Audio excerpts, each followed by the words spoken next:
So here's what we're going to do. I do a prayer of gratitude, and then I do a short description of what is energy work for all the new people here joining us. And then we dive into today's session, and the title is Healing the Inner Healer. This is about energy healing. So all the orientation of all the healing work that we're going to do today, and a lot of it is going to be geared toward promoting everyone's personal ability to heal to the maximum. So, okay, this is exciting, and I'm ready to do this. Here's the prayer of gratitude. Thank you to being for everything, for this live webinar, for the inner healer, for consciousness which heals. Thank you to everyone's ancestors, and for the role of the ancestors in the presence of the physiology, without whose contribution we would not be in our bodies. So thank you to the ancestors. That would be my mother laughing. Yeah, so thank you also to everyone's being, everyone's divine presence here, that we may work together in an efficient and profound and useful manner, that all the deepest information, the most pertinent information for each individual here tonight is received by everyone. And of course, never to forget deepest gratitude to the eternal tradition of wisdom, to the great holy tradition of wisdom, whose role is to anchor the flow of knowledge and the flow of wisdom in the creation, the whole creation. Thank you.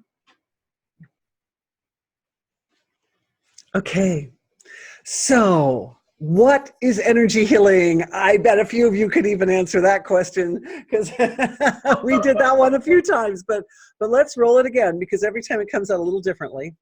Energy healing is the technology of using consciousness to heal the body, basically. And what is the body? The body is made of consciousness. It's just that the consciousness that we think of as the bits that we think of as the body is more concentrated, it's more dense, it's less abstract, it's more concrete. So the abstract levels of consciousness roll in or fold into the material levels of consciousness to heal the physiology. That's energy healing, basically. But the reason that we're meeting like this is because we want to look at, well, exactly how and why does that happen? Like, what are the precise mechanics? Because there is a bit of a technology to it, and it's good to understand what you're doing. It's one thing to know that we all heal ourselves all the time, right? Like all our whole lives, our bodies have been healing themselves and continue to heal themselves. But that process generally goes on under the radar a little bit. You know, if you have an owie somewhere and it just kind of heals itself while you're doing other things. But energy healing is about not only understanding that process, but utilizing it so that the bigger issues that come up can be addressed. And that includes not just physical healing, but all kinds of healing. Healing for your finances, and healing for your relationships, and healing for everything. And in this case, in today's case, healing the very structures of consciousness which are responsible for the healing process. All right, so that's our recap. All right, so what I'd like to do is just start in with the group. We're just going to do some healing work right now. And I'm just feeling my way into the group consciousness. And whatever is that spot, whatever is the most significant or crucial area of everyone's being, which will yield the most effective results for each one of us to become our own self-healing, our own energy healer.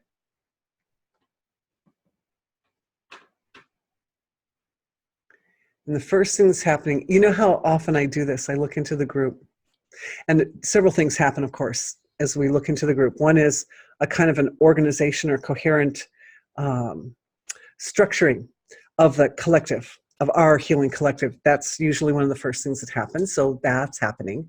But additionally, what I'm seeing is something that's related to the heart area. And of course, we've talked a lot about the heart in previous webinars as one of the key points in the physiology responsible for producing and bringing forth for implementing the resources of consciousness to heal the body. But this is something a little bit close to that. A little bit close is what I'm seeing. That is area of the being that at one time a dear friend of mine suggested the word superconscious to describe. But when I took a little dive into that word superconscious, what I found was a mechanism in the field of consciousness that is connected to the ability to self-love, self-protect, acknowledge, recognize, understand.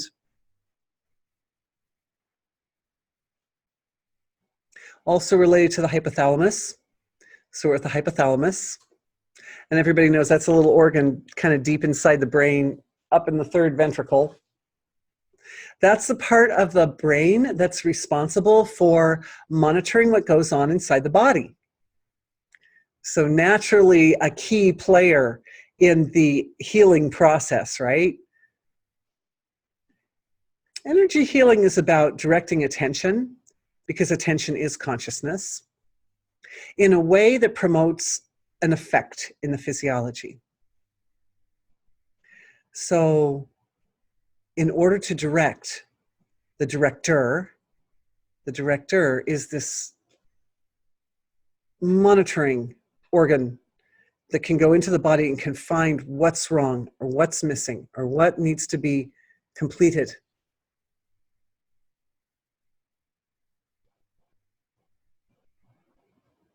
And what I'm seeing happening is the source of creation, as the mother of the universe, is forging a relationship with the hypothalamus. Cool. By the way, I never know what these healings are going to be before we get started. So just letting you know, I'm learning right along with you. We're doing this together, and I'm reading off of what I'm doing is to let you know the inside mechanics is I'm dipping my awareness into silence and back out again, and silence and back out again, and silence and back out again. I'm sort of traversing this field because I have to speak, right? So I have to, the silence, the presence of silence, ever-present presence of silence, has to be translated into words that make sense. So you might hear me use some terms that you're not familiar with. If you do, don't worry. You can always, I will answer questions and take comments at the end of today's session. So feel free to use the upper left-hand corner of your screen to adjust your audio and ask questions which will be treated anonymously.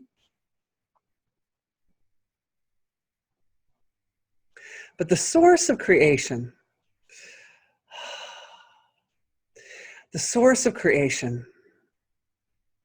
finds its expression in the manifest field of the whole universe as the great body of the whole universe. And all the silence, the mother of the universe, the creator of the universe.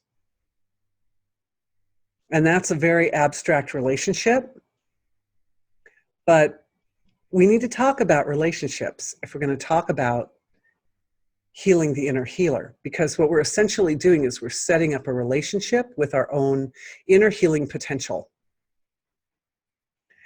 As I mentioned, everyone's always healing themselves. You've been healing yourself since you were born.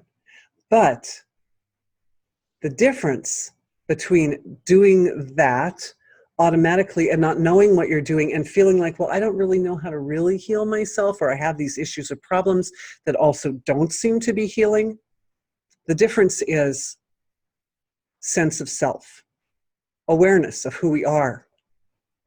Because, for example, if your stomach is empty and your attention goes to your stomach, and the idea comes, if I put food, it will feel better, yes? Then the thing is that if I'm an adult with money and a car, I can go to the store and buy myself some food, right? So sense of self, I know myself to be an adult. Can you tell I didn't have dinner? No. But I know myself to be an adult, and I know that the solution to an empty stomach is to get the food and put it. But if you're a child and you don't have money and you don't have a car, then the only option is to cry for mom or cry for somebody who's got a car and money to please go get the food and please bring it and prepare. So healing the inner healer is about restructuring sense of self in terms of that adult space where you own all the resources, and you do, because your body is healing itself all the time. So you already are your own healer. But to own on the level of self-experience, on the level of self, what is that space of self? What is that place where I understand myself so that I have access to my healing potential? Because there's huge healing potential. We've been talking about these in previous webinars quite a bit, and I'll bring some of them up today too, but there's a connection right there. So, and it does seem to be in this area, in this third ventricle area of the physiology of the brain. Well, that's interesting. Some sense of self-awareness up in the head. Okay, I like that.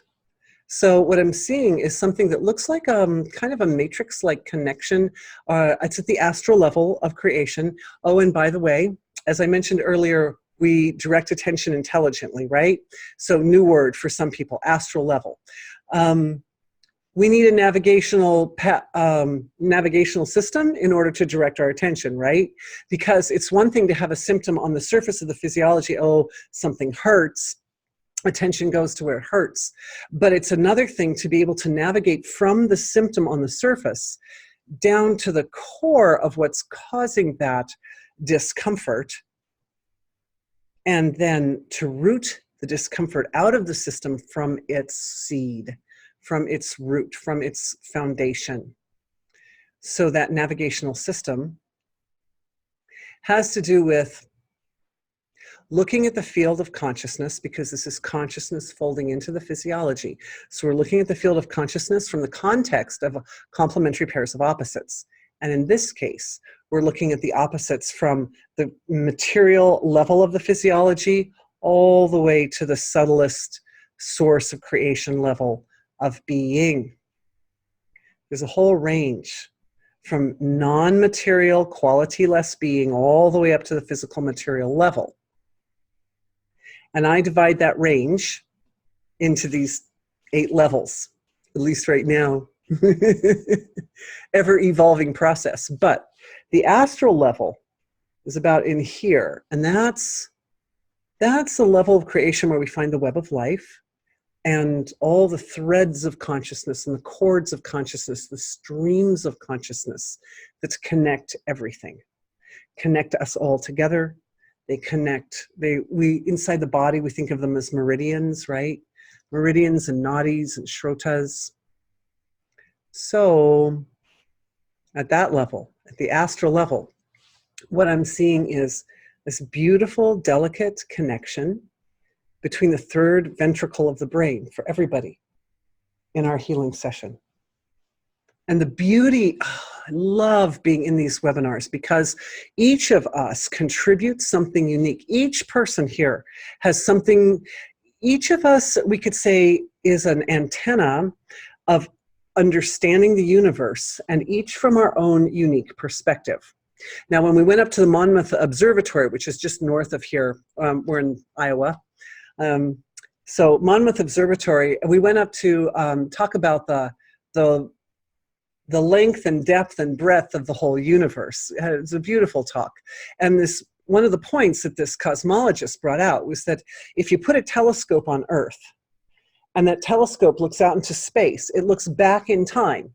And it goes back further and further and further in time. And there comes a point which is called, I'm not sure if it's called the event horizon, but it's a kind of horizon out at the furthest reaches of any telescope that we've created where you cannot see past.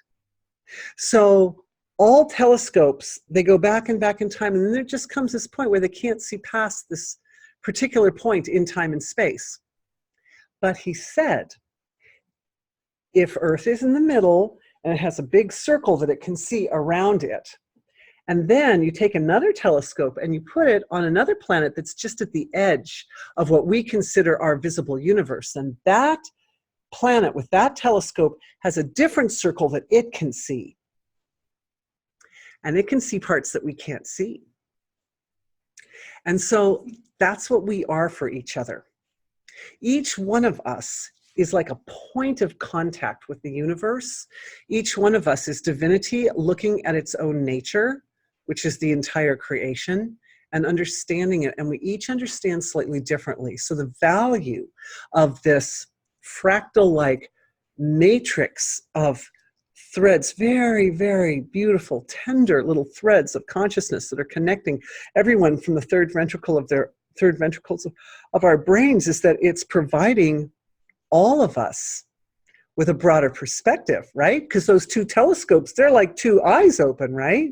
So if Earth can see this circle and the other one can see that circle, then what happens is if they're communicating with each other, then both Earth and the other planet can see further than they would have if they were alone. So I'm just looking at that and feeling that, how beautiful that is, that the connection is made for all of us. And the thing is, the connection's always there. The healing work that we do in these sessions is not something sort of foreign or imposed or something like that. I mean, we're here all the time doing this. It's just that what I'm doing, what Dorothy's doing, is providing from my perspective what's going on. I'm just telling you what I'm seeing. I'm telling you what I'm seeing. And it's exciting because I'm seeing new things that I don't usually see because you're here. All of you are here. All of you, all of you, all of you are here. So I get to see more, which is way cool for me. And I get to share it with you, and it allows you to integrate this experience with your experience also. And that's useful. It's useful, it's valuable. Thank you.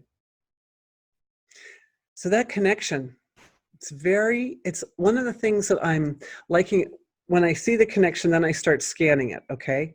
And the reason I'm giving you my inside experience is because that is also useful, because you can see that this is something you can do. So I see this connection in the third ventricle of the brain for everybody. And I'm looking at it at the astral level, where it's kind of like a mechanical function. And then I'm also looking at it at this like tender feeling level. And the tender feeling level of that connection, of that thread that connects the third ventricle, the third ventricles of everybody, it's very, very delicate. It's like the softness of the petals of these are very small flowers that are behind. They look big, but when I took the picture, they were just little tiny, tiny little flowers like that, like a kind of a extremely tender, extremely delicate level of intelligence is connecting. And so what awareness does is it changes whatever it touches. This is based on the Heisenberg uncertainty principle, right? That the physicists noticed that when they looked at an electron, their awareness itself affected the perception of the electron. The awareness goes to the electron and it can tell if the electron is moving in one direction or another, but they can tell where it's moving, but they can't tell which direction it's spinning. Or if the awareness goes in and identifies the spin, they can tell which direction the electron's spinning, but they can't tell where it is.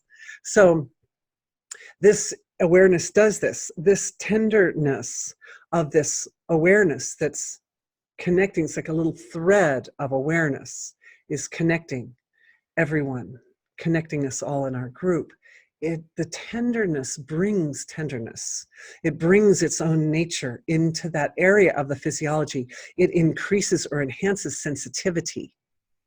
So it's interesting. Now, I'm not a great big expert about anything medical, really, because I didn't come to this from a background of being a doctor or something like that. But over the years, I have had to do some research, and because people ask me questions or I see things, I'm like, what's that? So I have to check. Thank you, Google. And my Google teacher says that the third ventricle of the brain is a place where there are quite a few little organs that are responsible for all sorts of regulatory functions in the physiology, like regulating appetite. And of course, you've got the hypothalamus in there. And the hypothalamus is the organ that monitors what's going on inside the body. And then the pituitary gland is also in there. And the pineal gland is also very close to there. So these are all key players. Pituitary, of course, endocrine system. So I'm just watching those third ventricles light up and all those lovely, delicate little organs. There are many, though. I mean, I just mentioned a few that were probably most of you are familiar with, but there's like a whole bunch of them. And I don't have them all memorized, but it's okay. We can trust that tenderness is good, that sensitivity or awareness increasing in this part of the physiology is good. Oh, awareness increases, and then it falls back into silence. Beautiful. Honoring the silence.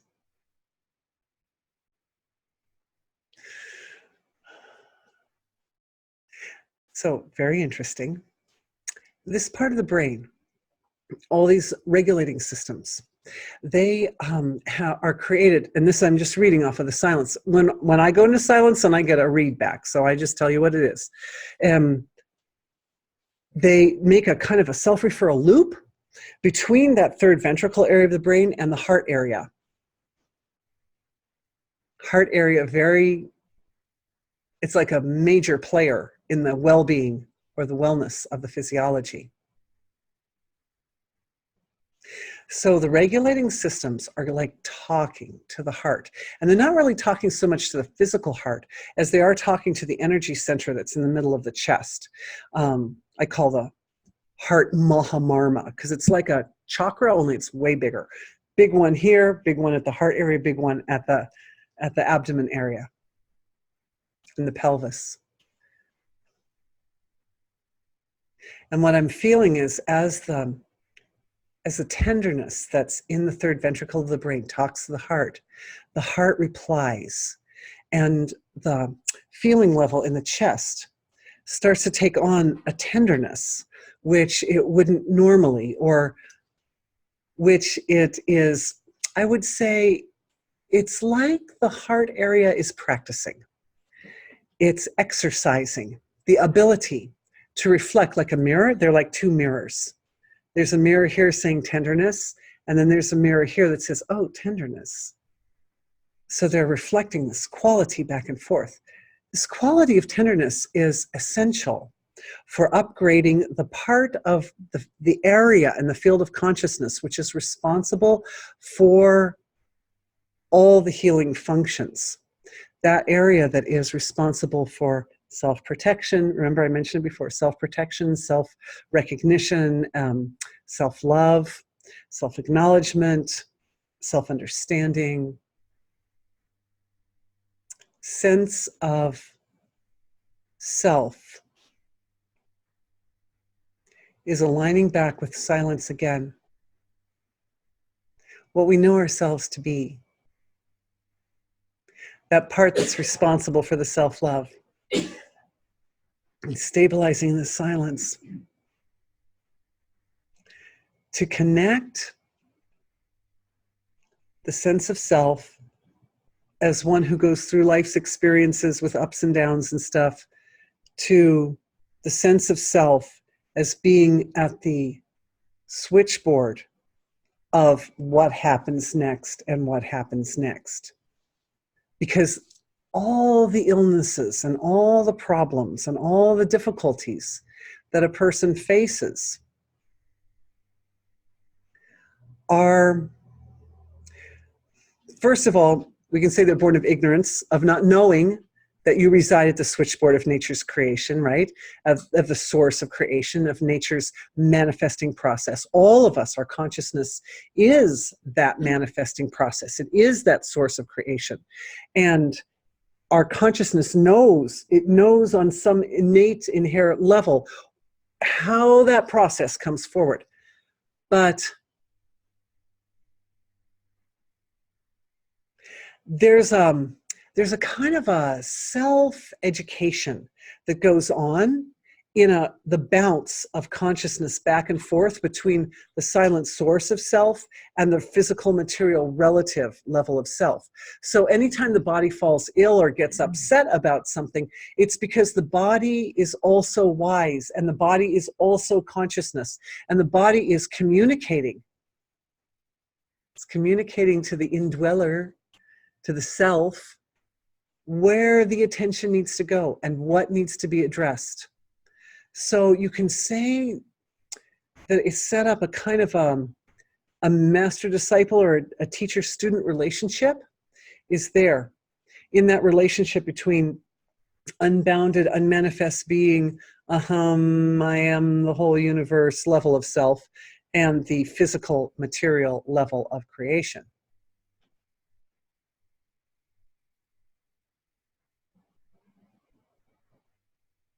When we are healing the inner healer, that's like teaching the inner teacher. That's like knowing the inner knower. That's a process of consciousness folding in on its own nature to upgrade itself. So, become a better healer. It's like to become better at anything, right?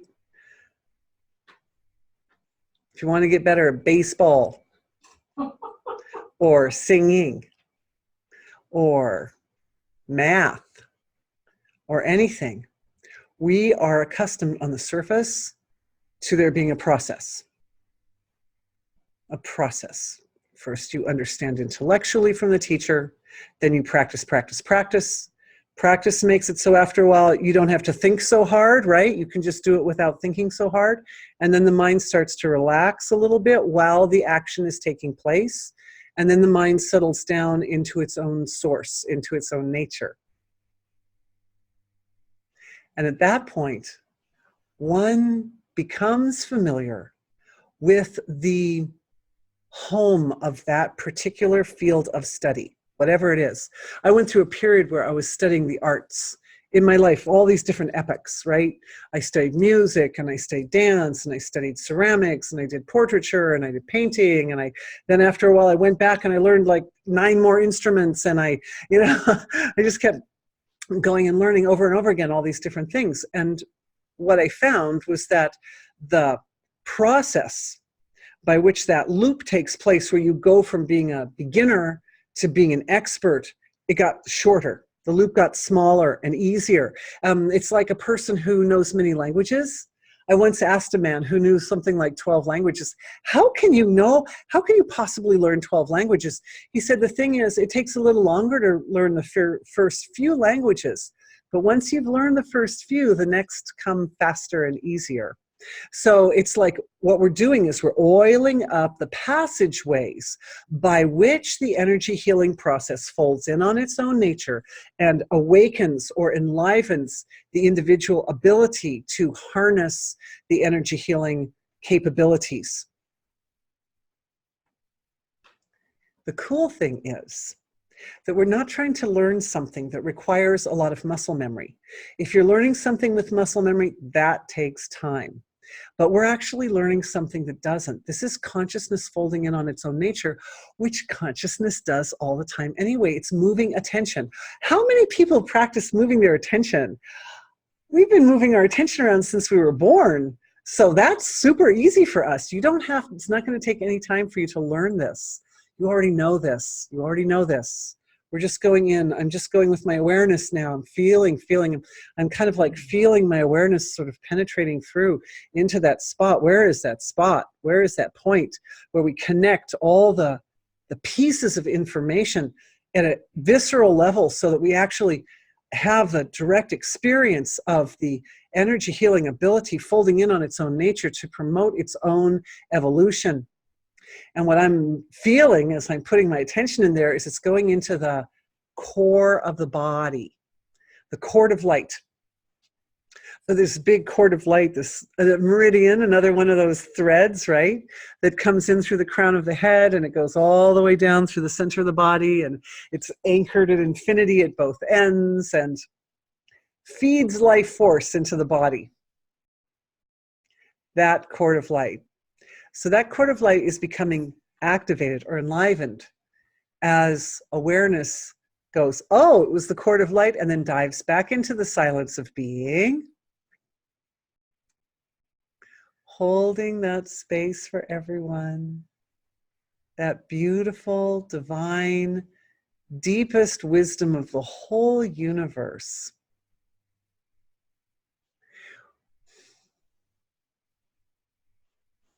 Which is fundamental. This access to your source is fundamental to the energy healing process.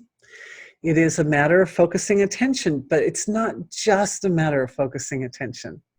Part of the story is focusing attention. The other part of the story is allowing the wisdom at your source, the wisdom from the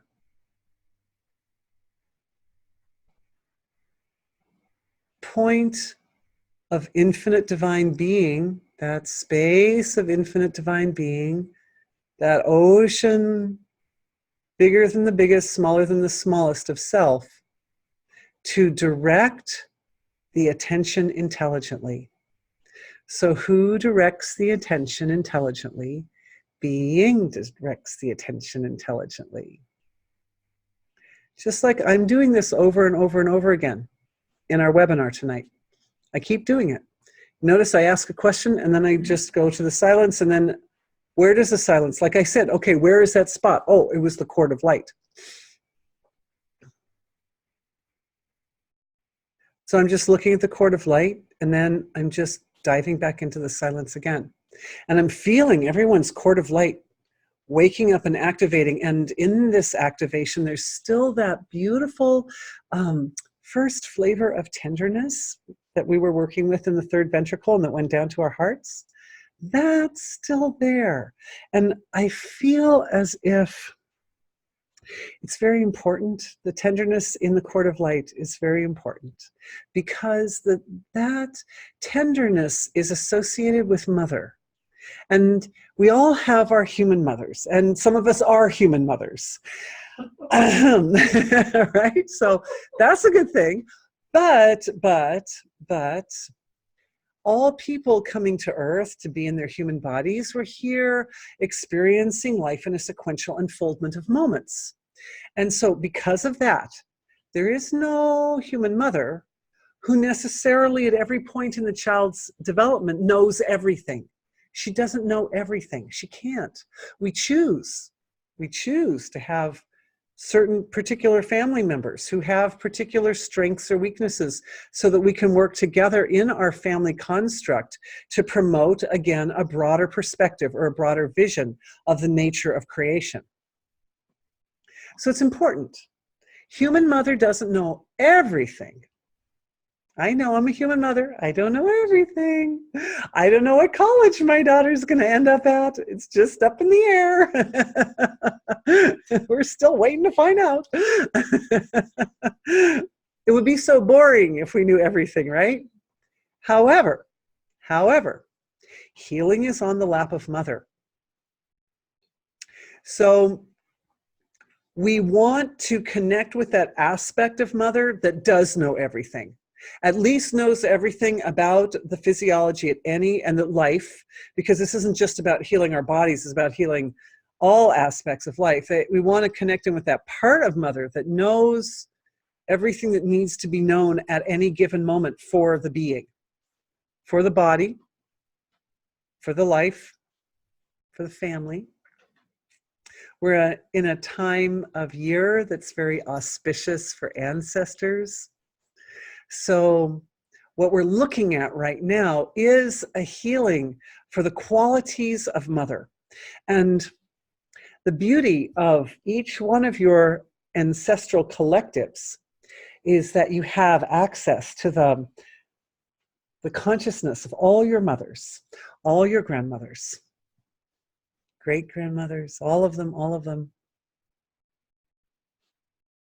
And the tenderness is connected directly with the heart of the mother of creation. And the mother of creation does know everything. The heart of mother of creation knows how to heal, how to address the physiology, how the whole being must be addressed at any moment in order to promote highest health and most well-being.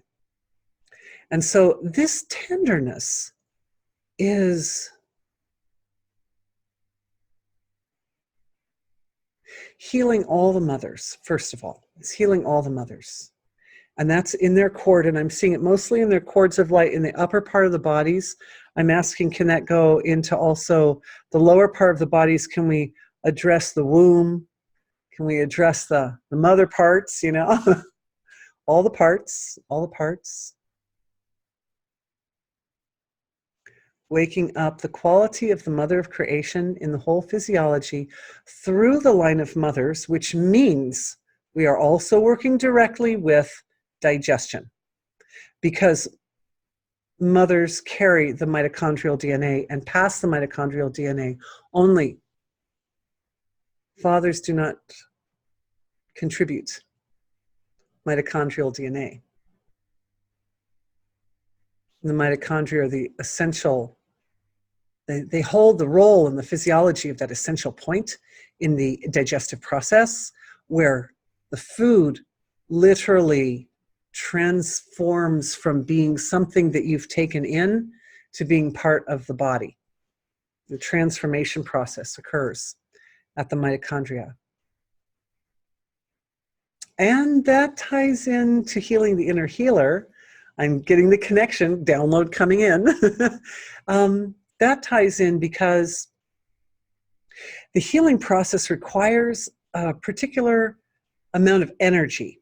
For example, if you feel great, then all your energy can be directed towards your activities and everything that you're accomplishing in your life. But if you feel sick, a certain amount of attention needs to go just to dealing with the physiological transformations that are taking place in order to heal.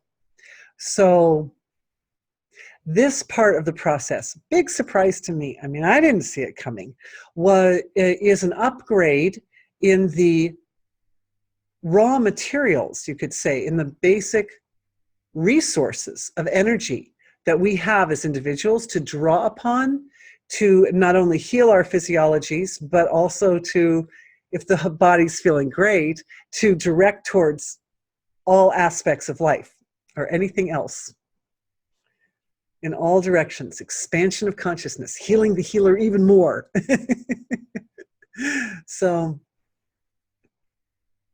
it's the tenderness that's doing it. Because as the tenderness is communicating in the cord of light for the mothers, in the core of their bodies. And what I'm seeing for the mothers is kind of an awakening or activation of the 3 Mahamarma points in the physiology. They're receiving the tenderness and they are awakening to their own connections with the mother of creation as the mother of creation. It's a connection that we've worked on before from other angles, particularly for those of us who are running around in Western physiologies. Because the ancestry at the Western, from the Western perspective, in general, the ancestry has adhered to spiritual beliefs that sold the story of separation to its followers.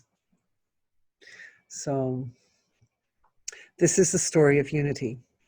Mhm. That's coming in viscerally. It's coming directly into the physiology, is the birthing or the awakening, the blossoming for the mothers of their innate tendency, their innate ability to live and express that tenderness, which is acting like a thread right now to connect between the individual and the mother of creation. So the mother of creation holds that tenderness in its fullest value. And as that awakens in the physiologies for all the aspects of, for all the mothers in their physiologies, it's helping them slough off what appears to be impressions. And under that beliefs, I'm seeing dramas sloughing off from the physiologies. Dramas like pain bodies and attachments, you know, the tendency to need to have certain types of experiences in order to feel like life is meaningful, and particularly this connection between suffering and evolution. That connection right there is being addressed, and that's being addressed not just in the mothers, but it's being addressed across the board for the fathers too, for the offspring too. That connection, that form, it's like a justification. In this time that we're in this time, the experience of suffering happens. It just happens. It happens from time to time. It happens in different ways. You are really at the switchboard of that happening, but it doesn't always appear to be so. We don't always even notice how it is that we are manifesting for ourselves unhappy happenings. So there comes up a need to justify the suffering on some level. And it's like, well, that was a terrible experience, but this is what I learned, right? We learned something. Well, at least I learned something from the experience. I came out of it stronger, like that. This doesn't make it something to run after. It does not make it something to cultivate. Healing the inner healer means adopting ways, let's say that, adopting ways of promoting evolution, development of consciousness, expansion of your healing capacity, which is intimately linked to the expansion of consciousness, because this is all about eliminating the ignorance that stops the body from knowing its true power and its true ability to promote evolutionary transformation.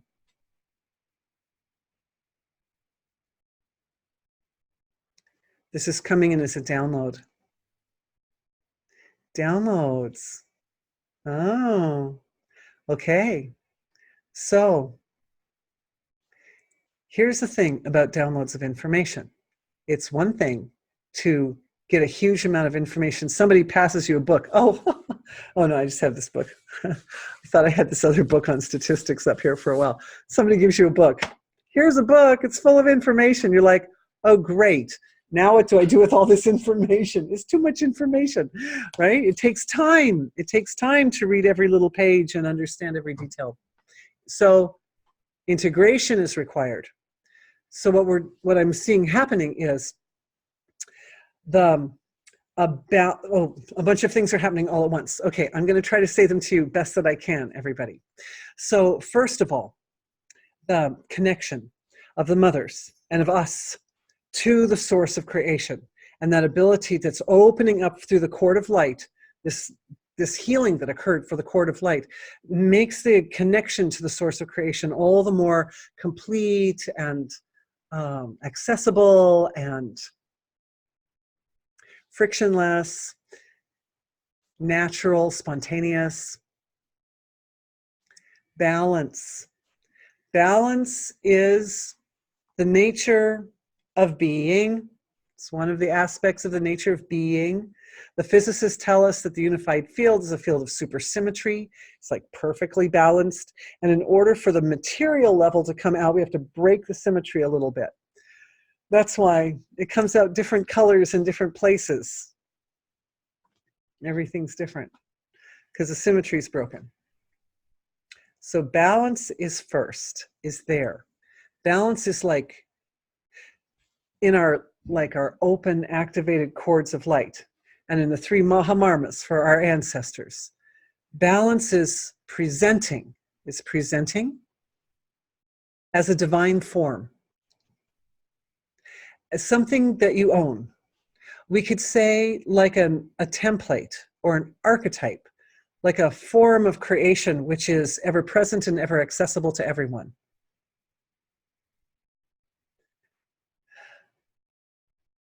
And what's happening is this balance is so, it opens up and it appears in the field of self, in the energy fields of the physiology, and then it refines. It falls back into the field of being. It becomes more delicate. And this process, it looks like it's appearing like a wave, where balance presents, and then it falls back into silence. And then it presents and it falls back into silence. So it's like, you could say balance is massaging the physiology from the finest levels of expression up to the densest levels of expression in these like very gentle, tender, again, that tenderness is there, these tender waves of movement of this very abstract concept. Balance at this point is an abstract concept, but it's moving.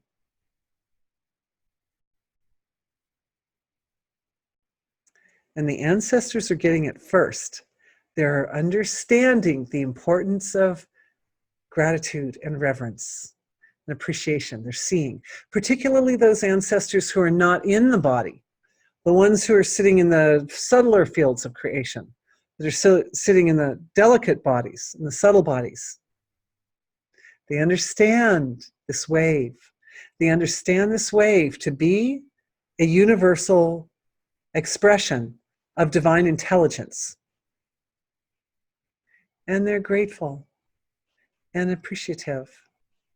And that's beautiful. It's important. It's important. It's important because the relationship is set up between the indweller and the inner healer. It's set up as a relationship like a teacher and a student, where there's a reverence there. And that reverence allows the two aspects to work together in harmony. It allows the physiology and the indweller, who we think we are, who we know ourselves to be, to start to merge or meld with this tremendously vast, powerful inner healing capacity as one being, start to come together as one being. That's what the reverence does. That's what the gratitude does.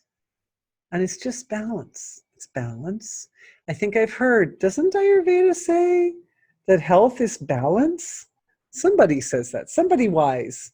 Some Vedic scripture somewhere, some ancient scripture somewhere says balance, balancing the doshas, balancing the physiology. This is the foundation of health.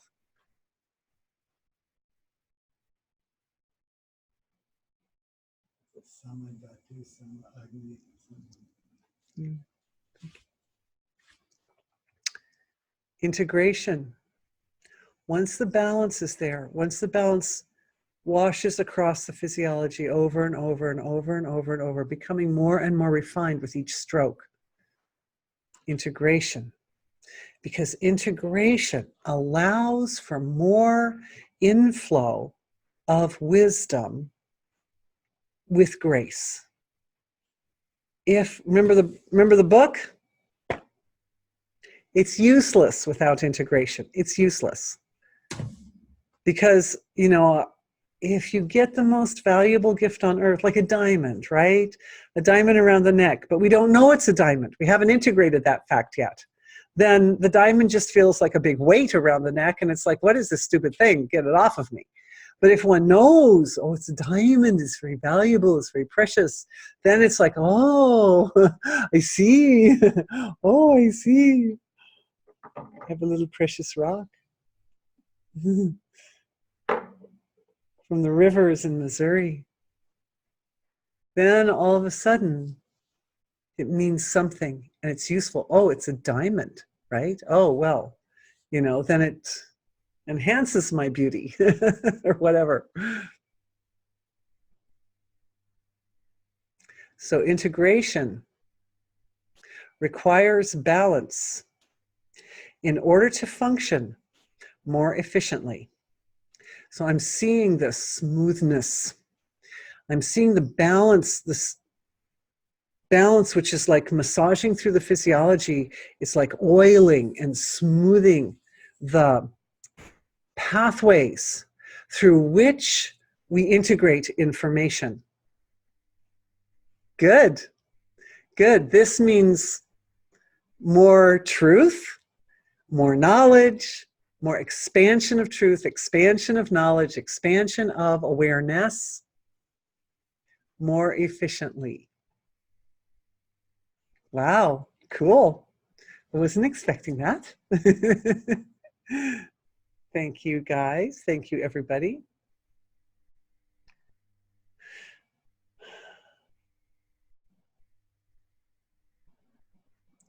Obviously going back into silence here.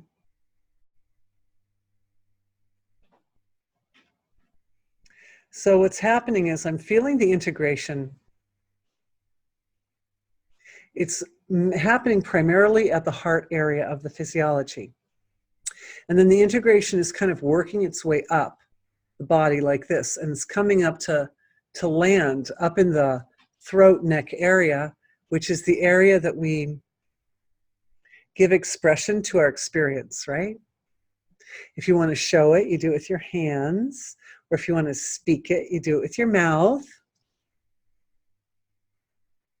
There's also a degree of expression that takes place with the thyroid, because the thyroid is also like monitoring and flowing its wisdom back into the physiology to support the digestive system at each of the levels, all the different phases of the digestive process. The thyroid is monitoring that, and it's supporting, communicates to the digestive system through neurochemicals. Oh,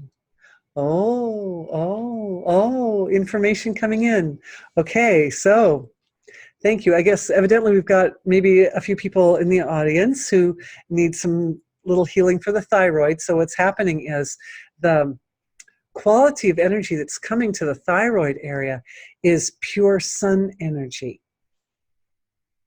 Nice. So the sun energy. Now, the sun is a lot of information is coming in right now. I'm getting a whole big block of information. So quickly integrating that so that I can speak it to you. The sun is associated with health and wealth. Generally speaking, based on the qualities of consciousness possessed by the sun and our relationship with it.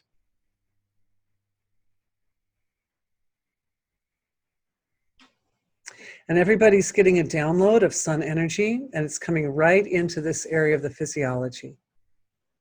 That's really going to help beginning the digestive process in the most efficient manner.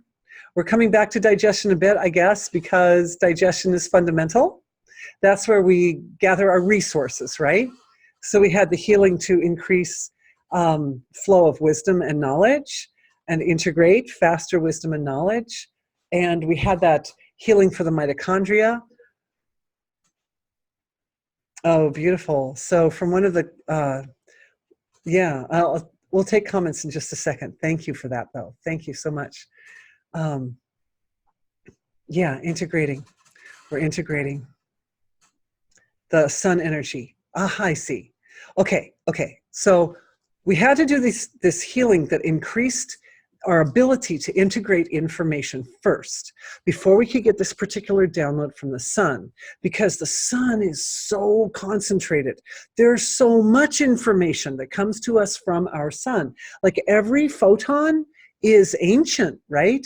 The photons, they roll around inside the sun for like billions of years. And then in 8 minutes, they get from the sun over here to Earth. And then we receive them. And even now, in where I am in Iowa, not everybody is in the same time zone here, but it's nighttime here. It's nighttime. And yet, we still have access to sun energy. The sun's on the other side of the Earth, but the sun's energy is so powerful. It even comes to the side of the Earth that's in nighttime. So much information. So it's a big integration of sun energy through the whole physiology. And I can actually feel as if there's a kind of a warming of the physiology, and it's coming into the cord of light. And I see it like touching into the nervous system and sort of warming up the spine, warming up and educating, you could say, educating the immune system. The tenderness is important here, because when we get in trouble, one of the two ways you can get in trouble with your immune system is either it's too active or it's not active enough, right? Basically. From a layman's point of view, it's either too active or not active enough. But the thing is that the immune system can function in a more discriminating, it can increase its autonomy. At the same time, it increases its refinement. Remember the balance becoming more and more and more refined? So this happening here in the thymus. Oh, look, there's another piece of my necklace. The thymus is just like right here, right? Nearly in the middle of the heart Mahamarma area. So the sun, I'm also seeing it in the third ventricle of the brain. That's a great place for sun energy, right? The sun is coming in. And when I said that, I can see there are all these meridian-like connections between the third ventricle and the immune system. So what's happening is a kind of an upgrade for the immune system, that the immune system can work even more efficiently, even more powerfully, but with more discrimination and more delicacy, so that every stroke of intelligence that comes to the whole body from the immune system is orchestrated with wisdom, with divine wisdom, universal wisdom, understanding of all sorts of factors and influences, and it's very interesting. One of the things that I learned I think it was a physics class, was that a lot of the bacteria and DNA that's on Earth came to Earth because it's shared in our whole galaxy. That what happens is bacteria can live for like millions or billions of, like, a lot of years. I don't know, a lot. I don't remember how many years, but it's a lot of years. And what happens is they get onto comets, and then the comets go from like solar system to solar system. And you know, when a comet comes in the solar system, it sprays. Its tail is just like spraying all this material through the solar system. And it sprays material, like biological material. Also, our Earth and our Sun are moving through space, and there is biological material in space. The bacteria can live, and their DNA is still like, it's still a lively thing. So what that means is that the upgrade for our immune systems is supporting our ability to take into consideration qualities of physiological intelligence. That means DNA, which is cosmic. Have you ever noticed how every year the medical association says, oh, don't forget to get your flu shots, and we predict this flu and that flu. And then sometimes, not all the time, but sometimes a flu comes through that they were like, oh, whoops, we didn't know that flu was going to be here, and we didn't know about that flu before. Well, your immune system knows all about it. The immune system knows. And this upgrade, which is coming from the sun to the third ventricle in the immune system. And as I say that, I'm just feeling this wonderful, warm, health-giving, robust health-giving sun energy up in this area between the third ventricle and the thymus. It's providing information, specific information about all sorts of influences that are both earthly and cosmic that we are exposed to, so that everyone's immune system knows precisely what to do when any particular type of microorganism is in the environment. Microorganisms, parasites, even things like venom from biting animals and stuff like that. What to do? What to do? This is an increase of intelligence. And again, this part of the physiology here, it is being educated. It's self-educating. The divine level of being is educating the specified level of being.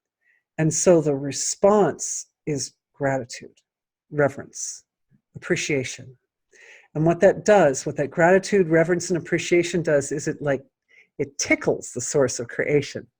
Everything in the universe loves your love. Everything loves love. Everything, everything.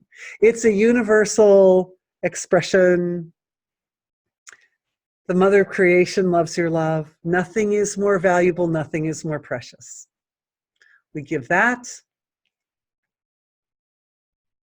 And as that happens, what happens is that wave of love extends out of oneself, but instead of extending out onto an object that we love, instead of extending out onto an object, it folds back into the source of creation.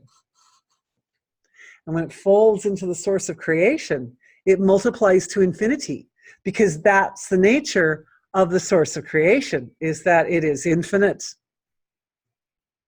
infinitely dynamic, infinitely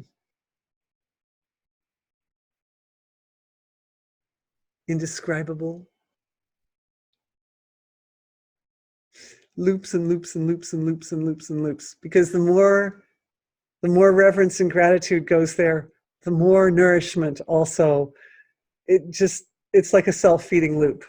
It's a self-feeding loop, and it upgrades the whole system.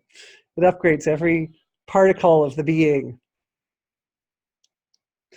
The sun is such a powerful player in the health of the physiology, and there's like a lot more I think we can explore with it, but I promised that I would save questions and comments for the end, and we have questions that have come in from the internet, and we have questions up here on my question box, so I want to make sure we've got about 10 minutes to the end. I want to make sure I have plenty of time to address everybody's question. So one person says that they were just feeling, that's when we were doing the healing for this throat area, they were just feeling an unusual amount of tension in the front of their neck and throat area. So they were so glad that we did this healing for this part of the body to help bring balance back to that area. Beautiful. Okay, here's some more questions. Oh, I love it when people ask questions. Okay, so here we go.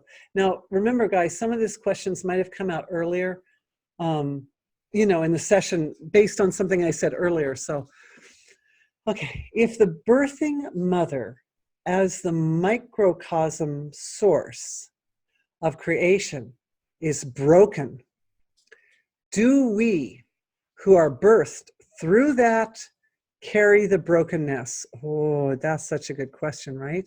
Or is the birth mother source of creation overridden by the larger divine source of creation? Okay, it's a great question, and I really appreciate you asking it, because I have actually thought quite a bit about this in the last little while, because I had this experience that ties in. So I'd like to share. Thank you for asking that I may share this experience with everyone. So what happened was, I was taking a read on the point of inception of a life, which means I was looking at many examples of souls at that moment that they decide, oh, I'm going to take a life. I'm going to be human. And each of us has a lot of those, right? Like each of us, maybe how many, if for those of you who believe in reincarnation, for those who don't, God bless you, and it's all good anyway. But for those who do and can follow along with me here, there's this point where the soul says, I'm doing this. I'm going to do this. I'm going to do a human life. This is going to be cool. I'm looking forward to it. It's good. And what I noticed was there was this common element for every soul when they're at that point in the process. And that element is feeling so beautifully loved and cared for and adored and safe and holy and sacred and amazing and incredible. There's a feeling right there. It's a great feeling.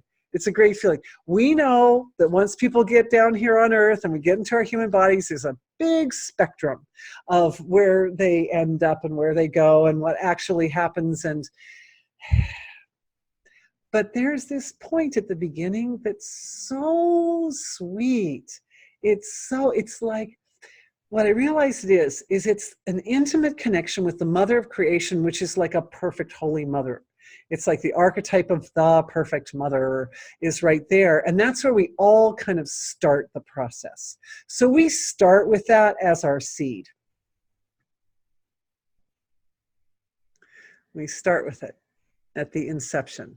And then there's the whole thing of going through and deciding, well, what lessons do I need to learn and what strengths will I bring in? And, how am I going to organize, if one is lucky enough to be at a point of consciousness in that place where one can make some decisions about how the life unfolds and so forth. So then one comes to the birth mother, and one brings that feeling to the birth mother. So one of the things I realize is that every child brings a perspective of love to their mother that mother would not have otherwise had. And this is the gift of the child. The child loves that mother from a particular perspective, with sense of the ideal relationship of mother, the ideal connection, which was at the inception of that lifetime. The child has that perfect relationship with the mother of creation. It's like, okay, I'm going to bring that into my birthing relation, my mother, my birth mother, my family. And so, regardless of the perfection of the birth mother, there is a perfection, a kind of a perfection in the love that the child brings. And so it's not so much about where the birth mother's strengths and weaknesses are. What's important is the ability to play off of all the strengths and weaknesses of the mother in such a way as to keep turning or opening or blossoming forward that original love, that original pure, sweet, holy, perfect love. Because got a raised hand out there, yay. Yeah, that either a pleasant experience or an unpleasant experience can be the catalyst for the individual to perform an action that promotes evolution. right? We talked about that earlier, that we don't want to get attached to the idea of, oh, well, suffering promotes evolution, so I should go after suffering. We don't want to go after that, but it's definitely important that whatever another question coming in on birthing. It's very important that whatever the experience is, that it's one's own response. It's your own response to that experience that can either increase or decrease the purity of the expression of the love. And I know there are some situations where that's easier and some where it's harder. Like, I'm well aware of the fact that sometimes people are like experts. They're like graduate students or PhD students in the ability to integrate the love. And so they might choose a mother who, say, has a relationship with alcohol or is abusive or is who abandons them or something like that. They might choose a relationship like that in order to be able to bring forward that quality, that very beautiful original seed of love, even under those circumstances. It's easier if your mom's like functional. It's easier if she's nice and gets along and can be a good mother to you. Then you don't have to work so hard. Is the birth mother source of creation overridden by larger divine source of creation? So that would say yes. Ultimately, as long as the intention is there to do that. I mean, if a person just gives up and is like, well, you know, I got the shaft in this lifetime, so I'm not even going to try, or something, then of course, you know, good luck. But, another question is, what if the child was adopted at birth? How does that fit with the love of the child? And the answer is that even children who are adopted choose. They do choose. The soul chooses which one will provide the DNA and then which one will actually raise them. Because the thing is, the soul often will come back again and again into particular ancestral lines, because there are particular shapes or forms of the DNA that support the promotion of that soul's evolution.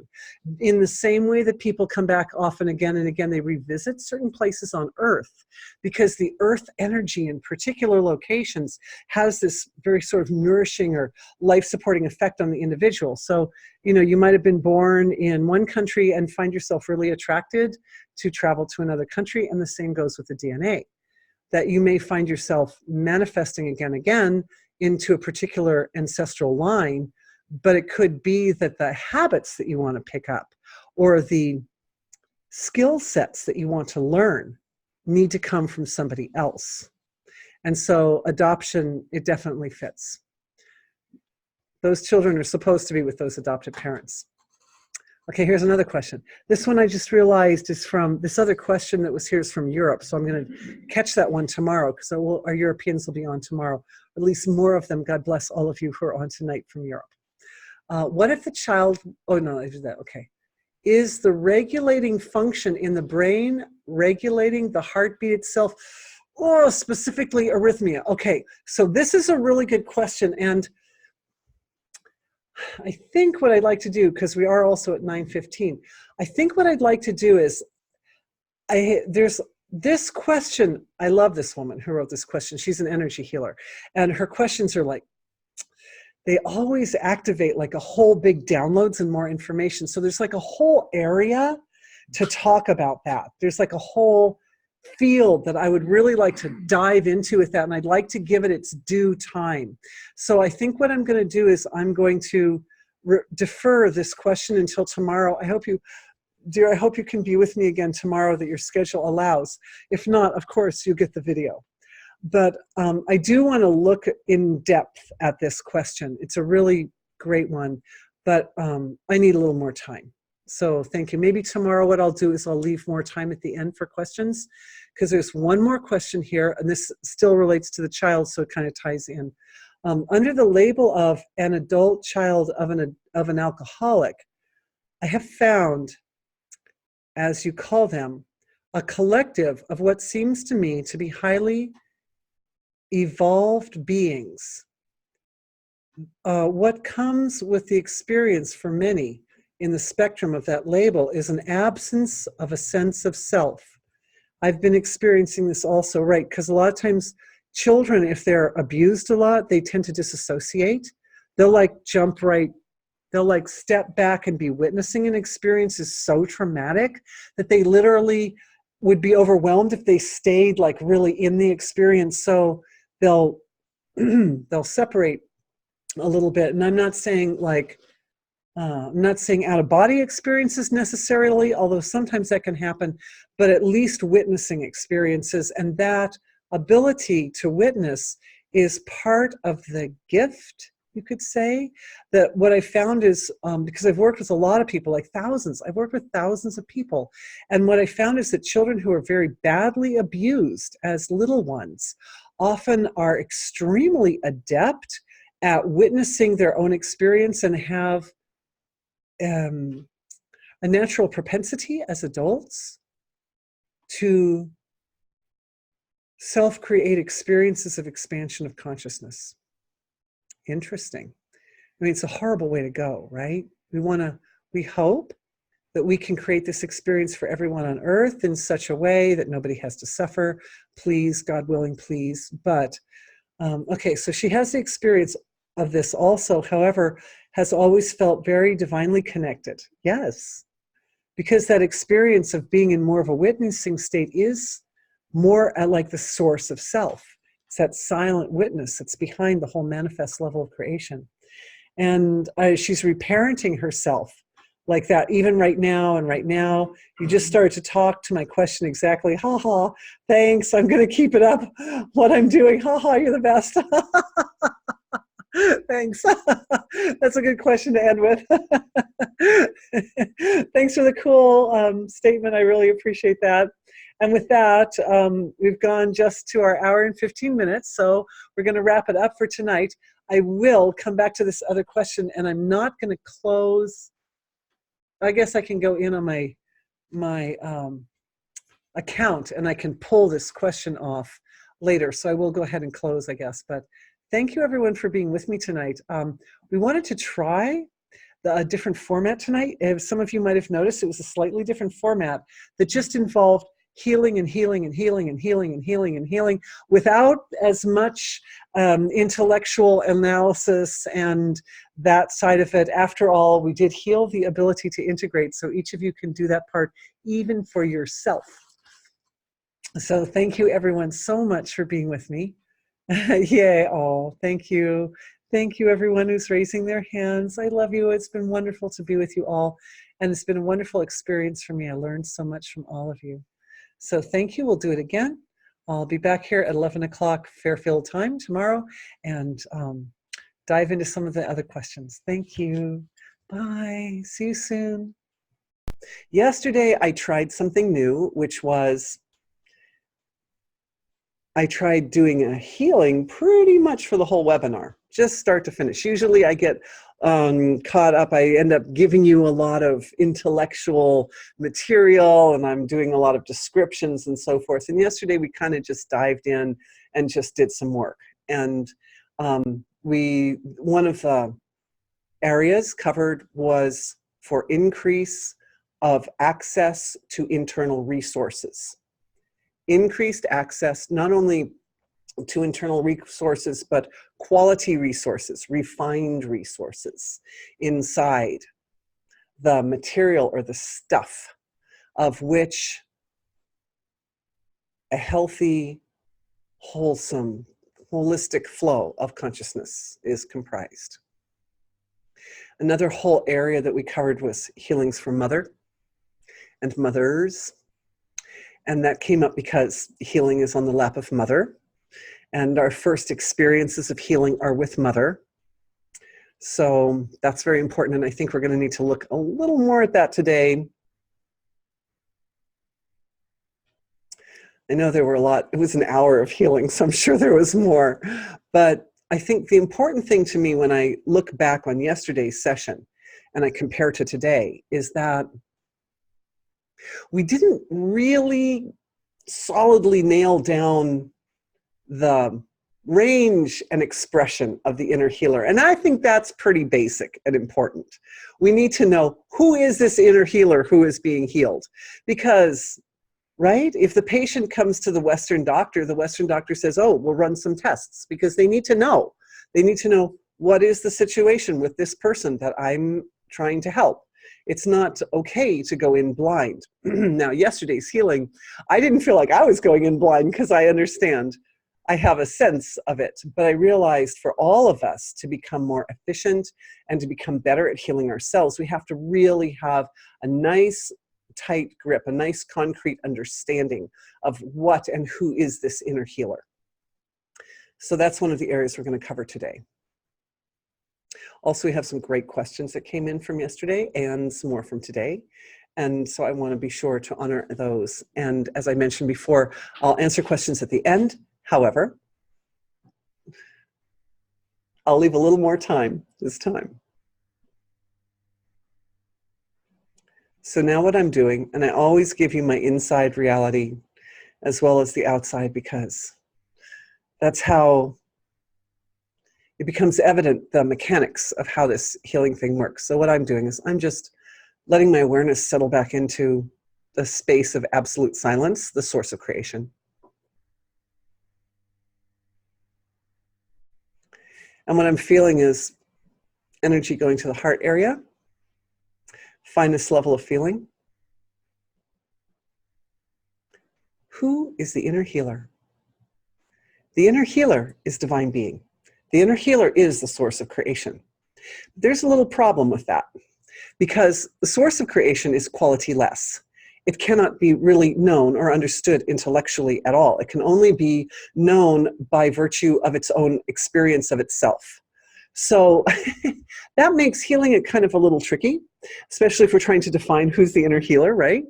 So what we're really doing, and when I took a little analysis of it, I realized what we're really doing is we're really healing our relationship with our inner healer.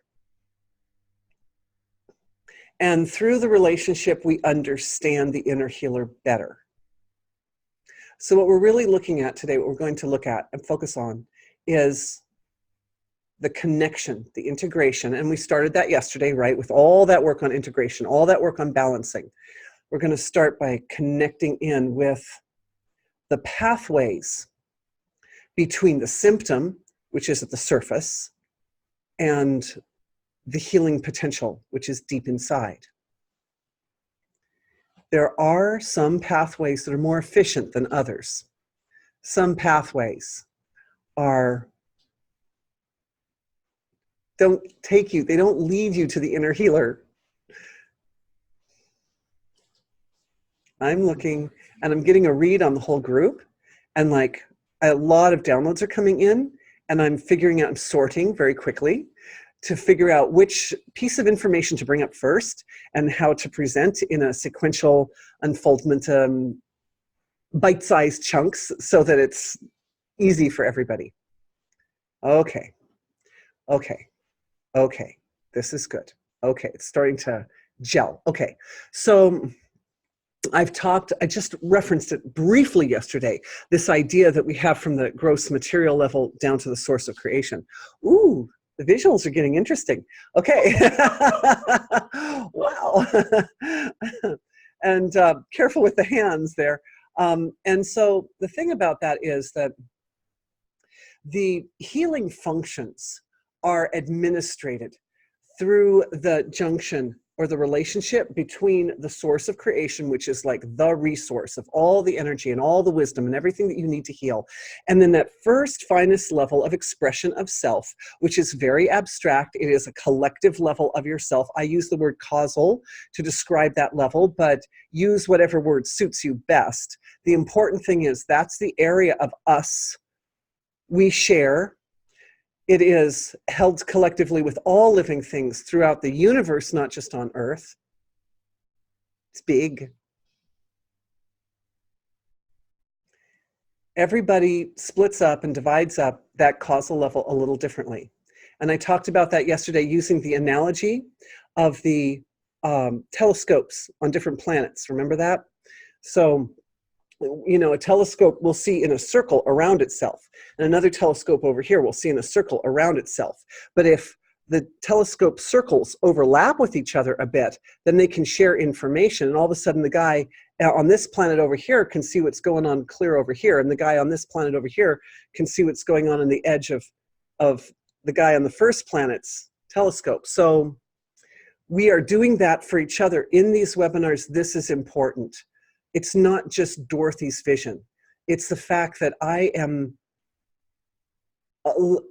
bringing my awareness down into that causal level of my own physiology to such a degree that there's a lot of shared perceptions and a lot of shared experience, which allows me to understand you, allows me to understand you, which is, this is what this is about today. Today's session is about understanding who is the inner healer, so we can do the most effective possible work. So you could say, okay, if the inner healer is actually divine being, which is beyond everything that ever was, it is unknowable, it is vast, it is before the creation was even created and after the creation is done, how could we, even in our healing collective, which sometimes does all kinds of big exciting work, how could we ever really heal that? The answer is, it doesn't need to be healed. But what does need to be healed is the junction or the connection.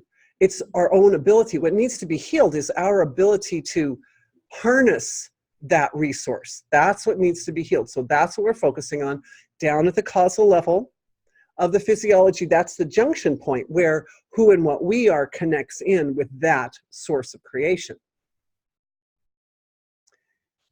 There was just a nice little healing for the heart for a second. And that brings us to the question that we ended last night's meeting. And it's very important because I wanted to start out there. It's a really beautiful question from a woman who is an energy healer. She says, is the regulating function in the brain related to the heartbeat itself, specifically arrhythmia? And one of the healings yesterday was this beautiful point where we did connections between the third ventricle of the brain and the heart. And of course, the third ventricle of the brain contains a lot of little organs which regulate and monitor what's going on inside the physiology. So it was very important to have a relationship there. That's part of your inner healing mechanism all the way out to the physical material. The other thing that was really cool in yesterday's session was, and as I'm reviewing it, everybody's receiving the downloads again, and everybody who's new is getting those downloads in a kind of Reader's Digest form, because I don't want to completely redo yesterday's session. We want to keep moving forward, but I want to make sure that everybody gets the downloads and everybody gets all the information that you need now to be able to proceed forward. So there was a big healing with the sun and a connection to the light of the sun. The sun is understood to be the source of health and wealth and well-being. It is the great administrator of our solar system. So download of sun energy, download of the healing that went in, I think it didn't go to the thyroid, among other things. That download of energy for everybody. Sun energy.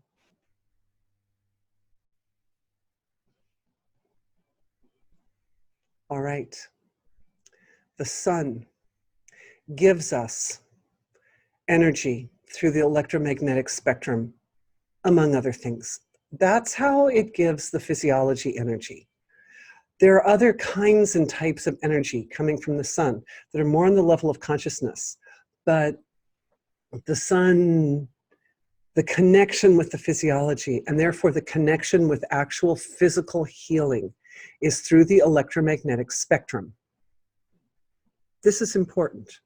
This is important because electromagnetically, our bodies are administered by the energy field, the electromagnetic field produced by the heart. And I know I mentioned that before, but briefly we're going to review for everybody who's new that the heart produces an electromagnetic field that is measurably 60 times more powerful than the electromagnetic field produced by any other part of the body, including the brain, which is considered to be a great electromagnetic source. But actually the brain, the heart is 60 times even more powerful than the brain. And the electromagnetic field produced by the heart can be measured outside the body up to 3 feet. So what that means is, like that telescope, if you measure a circle around the heart 3 feet, you find that it includes everything.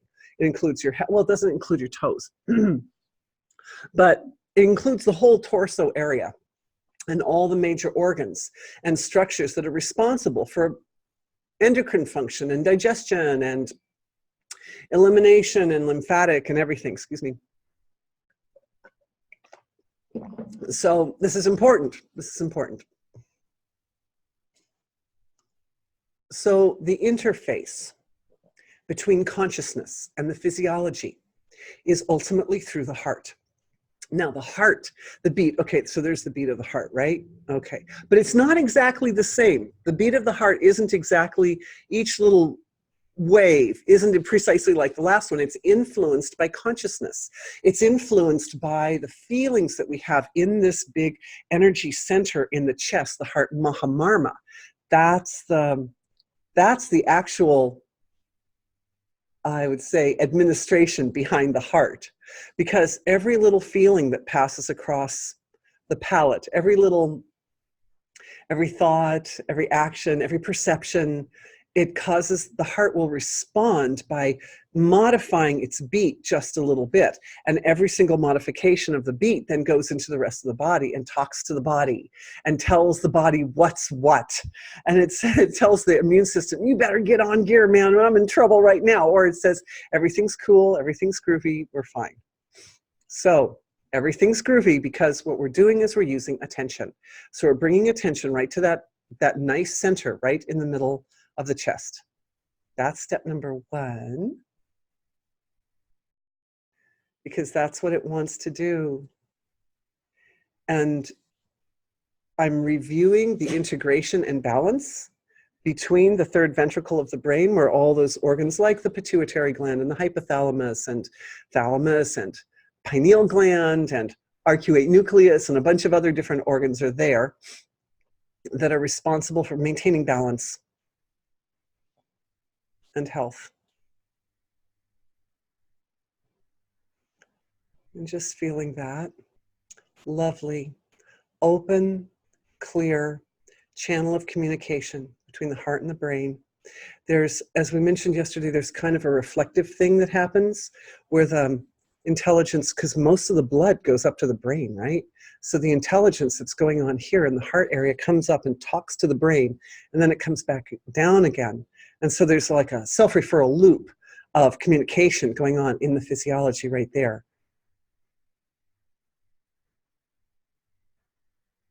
Our relationship with the inner healer, where the rubber meets the road, where the relationship has its most sort of vital point, is that point where consciousness, the consciousness of the feelings that you feel in your home of essential truth in the chest, meet the electromagnetic function of the heart. That's the point where there's a relationship between consciousness, and then consciousness translates. Think of it like a language of energy, where consciousness translates into an electromagnetic impulse, or there's an electromagnetic impulse that is as close as possible to being a perfect reflection of consciousness. This all happens in the chest area. And the sun is a great guiding resource for that. And the sun is understood in Vedic terms as Atma, or self. And of course, I mentioned before at the beginning of this session that the self, as in this form as the self, is that source of creation, is that infinite, unknowable, unmanifest, quality-less being, divine being, which is the real healer, is the actual healer. So the language that our body speaks to itself, the language that translates from just an impulse of consciousness of, oh, look, that flower is so beautiful, into a beat in the heart that communicates, oh, the flower is beautiful to my whole body. Right there, that little flip is a language that we learned from the sun. Interesting, isn't it? The sun pours this beautiful electromagnetic energy onto the earth all the time, and it also showers us with consciousness because the sun is full of life force. Full, full, so full. And so that language is being spoken all the time. I'm seeing connections being made. What's happening is my awareness is moving into the astral level of the being. The astral level is where the web of life is. It's where everything's connected to everything else. And that at the astral level, that's where the language is born. The language is born. It's born in the junction between the causal, where are we? Between the causal level and the astral level. Down here, this is just pure unmanifest quality-less being. But then we've got the causal level, which is the finest level of feeling of the heart. And then we've got the astral level, which is this level of expression where they're just consciousness forms threads. It forms streams. It forms ropes, snakes. It forms ropes, threads of impulses. Right there in the junction. That's where the language is. So what's happening is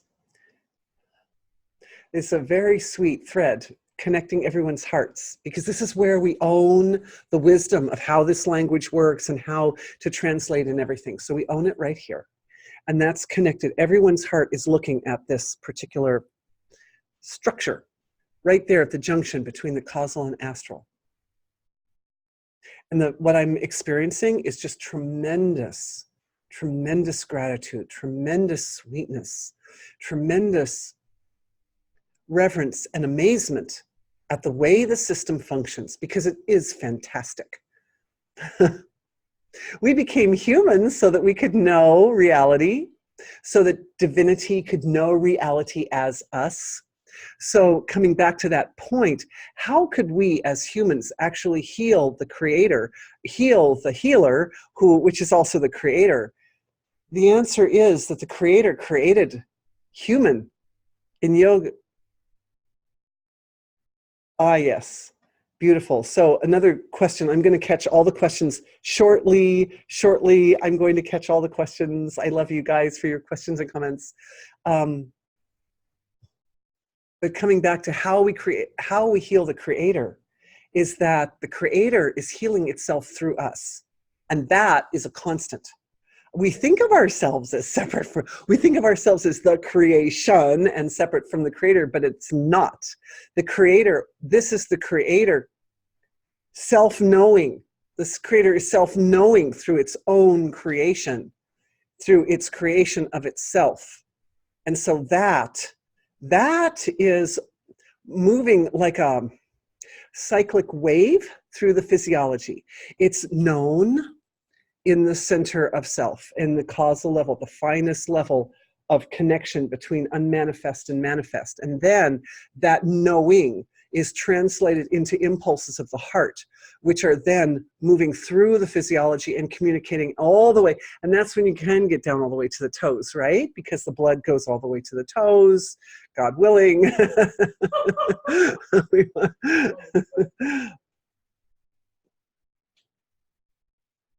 I'm just feeling that wave. It's beautiful.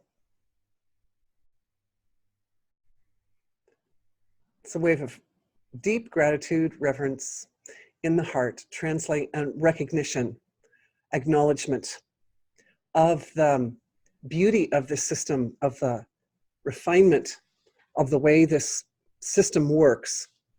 Consciousness translates into electromagnetic information, and then it translates into health of the body. Once it's an electromagnetic impulse in the heart, then the next step is quite simple. That part goes on automatic to a large degree.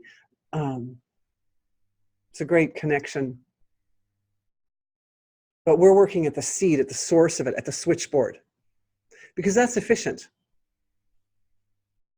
So I'm watching the downloads in everybody's hearts, downloads of pure sun energy, and the specific information coming from the sun of how consciousness translates into electromagnetic impulses. right? One of our best ways to do that is right here, right? A thought or an idea, and immediately speech. And what is speech? It's an electromagnetic effect that we produce with our physiologies, the mechanics of the vocal cords hitting against each other creates an electromagnetic pulse. So there's a healing. This is, again, the sun is sitting right, ironically. And I know somebody just mentioned that. It looks like the sun sitting there. But the sun is sitting here at the thyroid area of the vocal cord, the vocal mechanism in the thyroid of the physiology.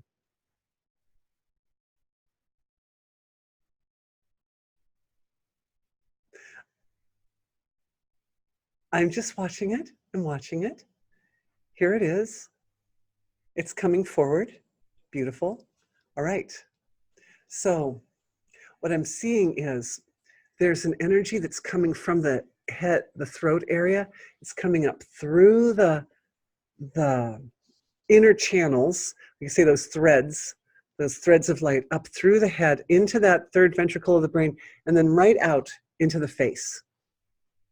Face is our sense of self. That is like the most significant part of ourself that we identify with ourself is our faces. Like you could hold up 55 fingers and it might be a little bit tricky to figure out which one is mine. But if you look at a face, you know right away. Being, it's, you know, it's very interesting. It's as if that quality of divinity is coming up and it's like stabilizing in the face. It's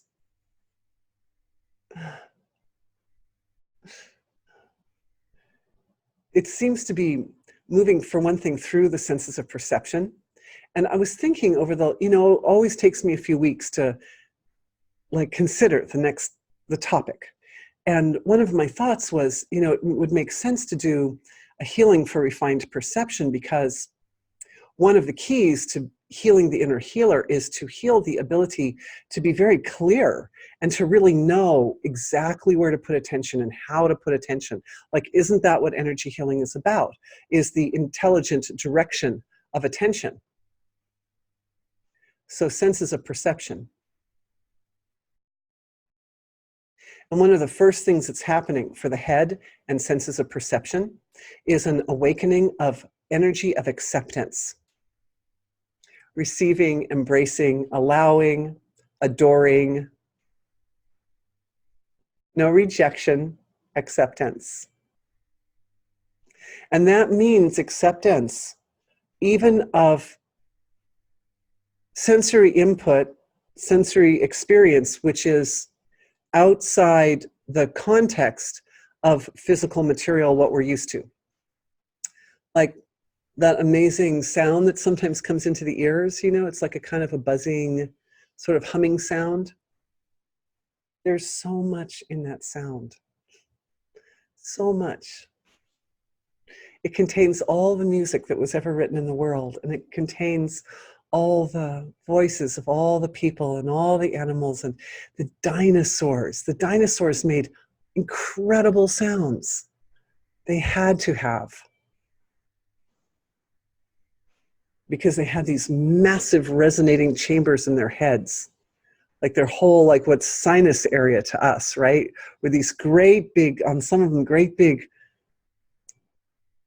intricately formed instruments in their heads. So if they produced a resonation with the vocal cords, it went up into that big resonator up there. And incredible, incredible, incredible.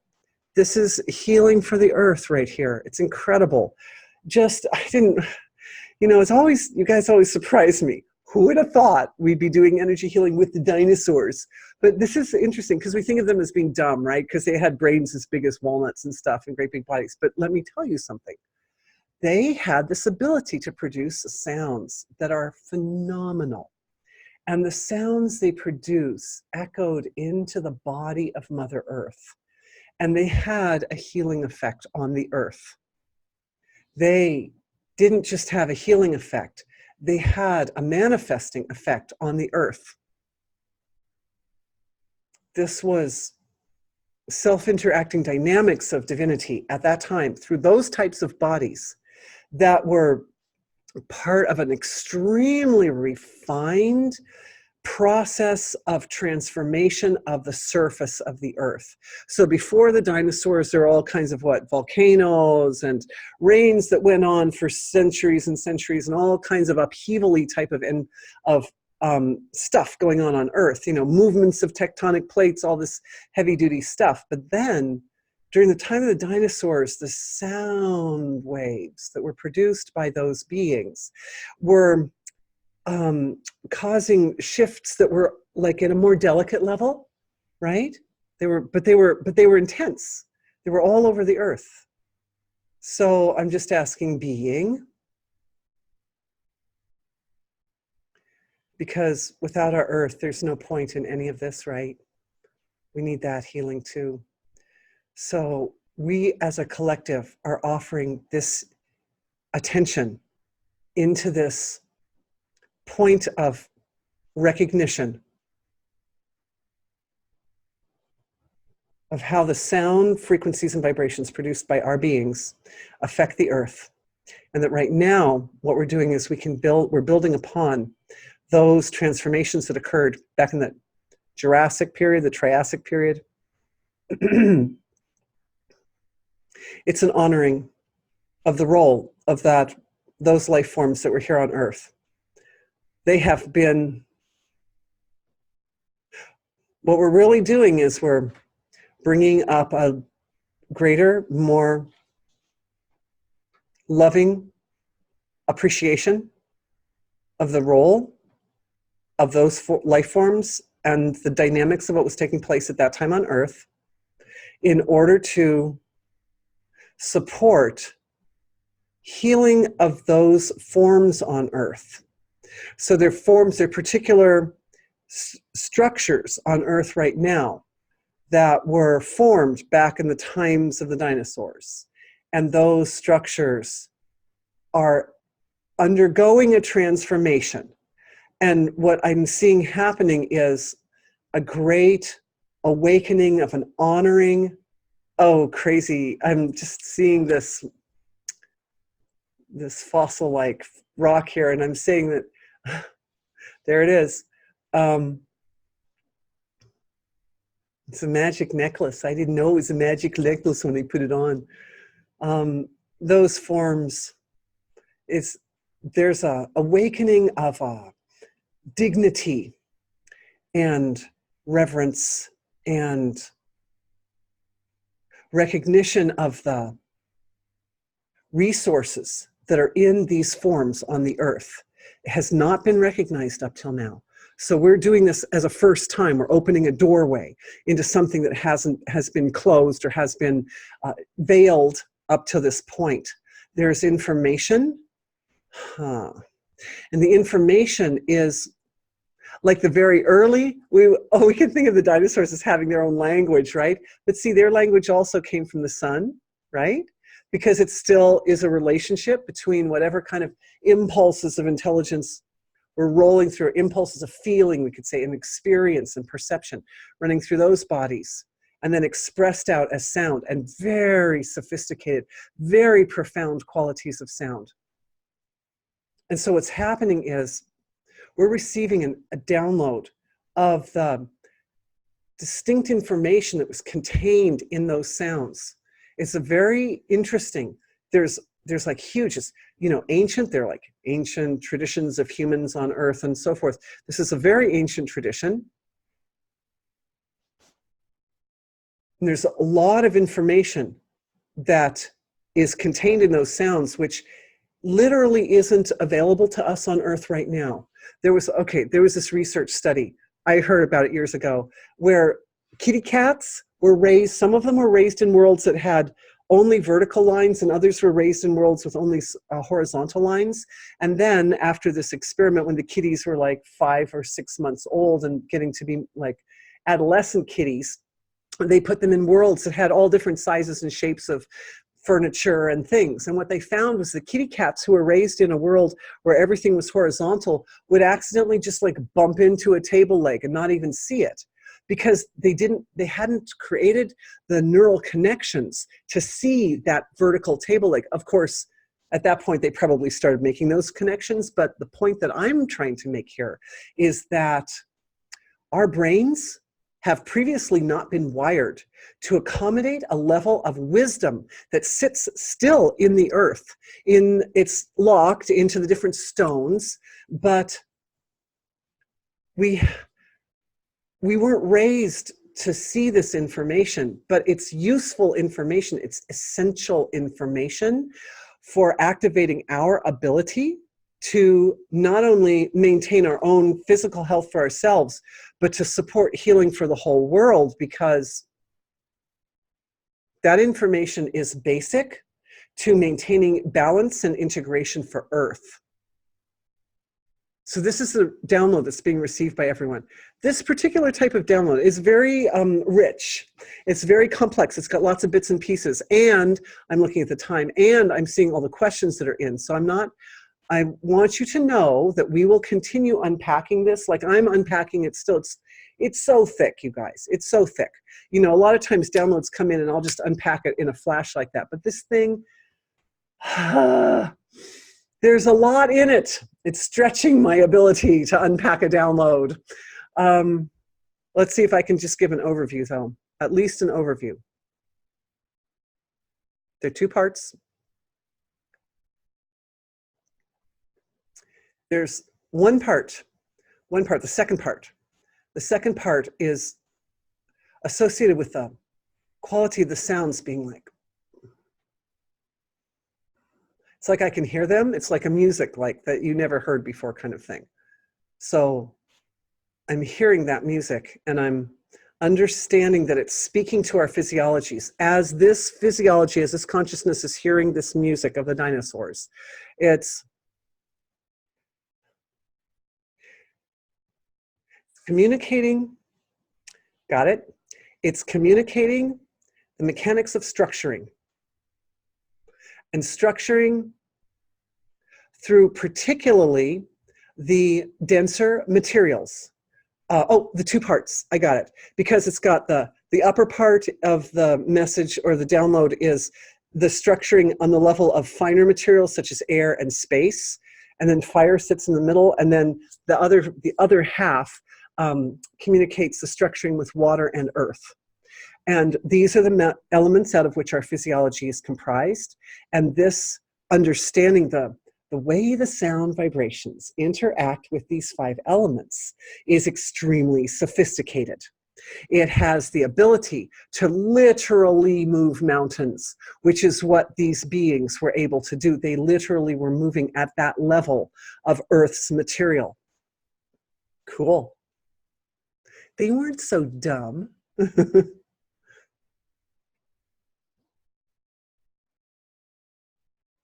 No, some dignity. Maybe there wasn't a lot of dignity back then, but the human, we bring it from our perspective, from our telescope. We bring the element of dignity, nobility, grace, refinement, integration, and balance. Right there. And this is a full body download. I'm seeing it going into everyone's cord of light. This is where it is, right? Straight into the body. This is in the information of using electromagnetic frequency or sound to influence the 5 elements: earth, water, fire, space, and air and space.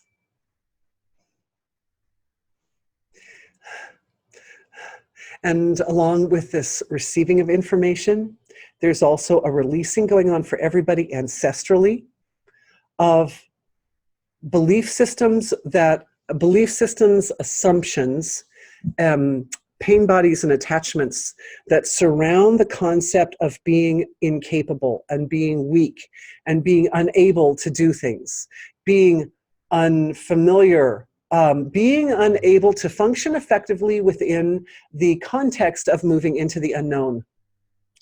Energy healing is all about moving into the unknown. That's what we do. And do it capably, do it successfully. Like, I didn't know we were going to be doing energy healing with dinosaurs. That was totally unknown to me. You guys, oh my goodness. Unbelievable. Amazing, amazing, amazing. More on that download probably later for everybody, but right now everybody's receiving it as a full body experience. So that's great, because each one of our physiologies integrates with a slightly different speed. So as it all starts to integrate, it will continue coming out now as we're going along. I have a few more questions I want to look at. This one is very interesting, and it definitely has to do with healing. So this lady says that it's felt that women should not be in the healing professions because of their delicate nervous systems. This always made her feel uncomfortable because she's a nurse. So this is a lady who's a nurse, until she met a guru who is also interested in seva, which is service. And she doesn't differentiate as much between male and female issues. And then there's another teacher, another guru, who feels that you take on the karma of people when you pray for them. So she does want, so she just says she does what she's motivated to do and not worrying too much about it, which is a good attitude to take. But we should talk for a minute about that, because we just did healing for the dinosaurs. So how about that karma? Okay, so let's think about that for a second. The main principle here, this is my experience, because when I started out understanding, see, what happened was I was doing energy healing in a very, very innocent manner, like not even really engaged with my intellect very much for decades.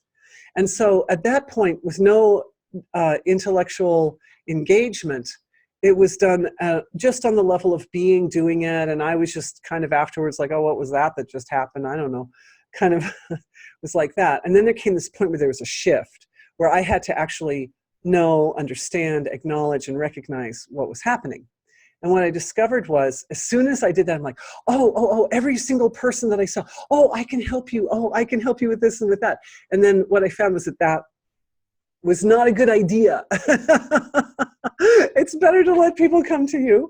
But the reason that didn't work is because there was some ego involvement, right? When I suddenly realized, oh, this is a thing and I'm actually doing it, like I'm doing it. There was that small I was in there. I'm doing it, you know, I'm doing this for somebody. The small I is a kind of the concept of myself as an individual. It forms like a kind of thread of consciousness. And when it gets engaged and it gets involved in the healing process, that small I becomes a channel by which the infirmities of the other person also travel back. So what I found that's actually effective is to recognize that divine being is the healer. And divine being is, there's no one has a monopoly on the source of creation. And so when somebody gets better and improves, it's not like Dorothy's little self who did it. It's the being within each person that does it. So what does the healer do precisely? The healer examples is an example of where the attention flows, because the attention is itself divine being. It is source material. So a person has a symptom on the surface, and the symptom may even be overwhelming to them a little bit. So they're like, oh, I've got the symptom, I've got the symptom, I'm putting my attention on the symptom. Whereas another person comes from the outside and they see more of a big picture, right? And they can say, they can help to determine, but what's underneath the symptom? Like, where's the seed of that symptom? And the first tool that I always use, almost always, is inference. Just saying.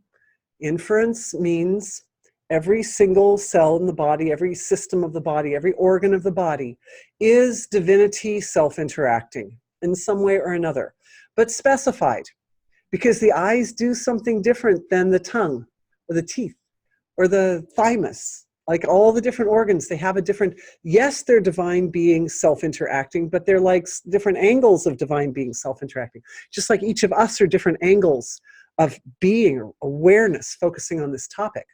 So it's good to know what the different forms of self are. Remember, we looked at the face, and the face is that part of the self that's that point of recognition of being. It is actually one of the recognizing factors, right? It's like you know yourself by your face. Of course, we know ourselves pretty well when we get to be old and gray by lots of different things, but the face is the first point of recognition. So each different part, the shoulders, there's another example. The shoulders are the foundation upon which we touch our world and do things, manipulate our world. So there's a responsibility sits here in the shoulders. Sense of responsibility, all the resources required, the strength required to reach out and touch the world. All the different parts of the body have different functions. We've talked a lot about those in previous webinars, and my knowledge base is basically a catalog of that.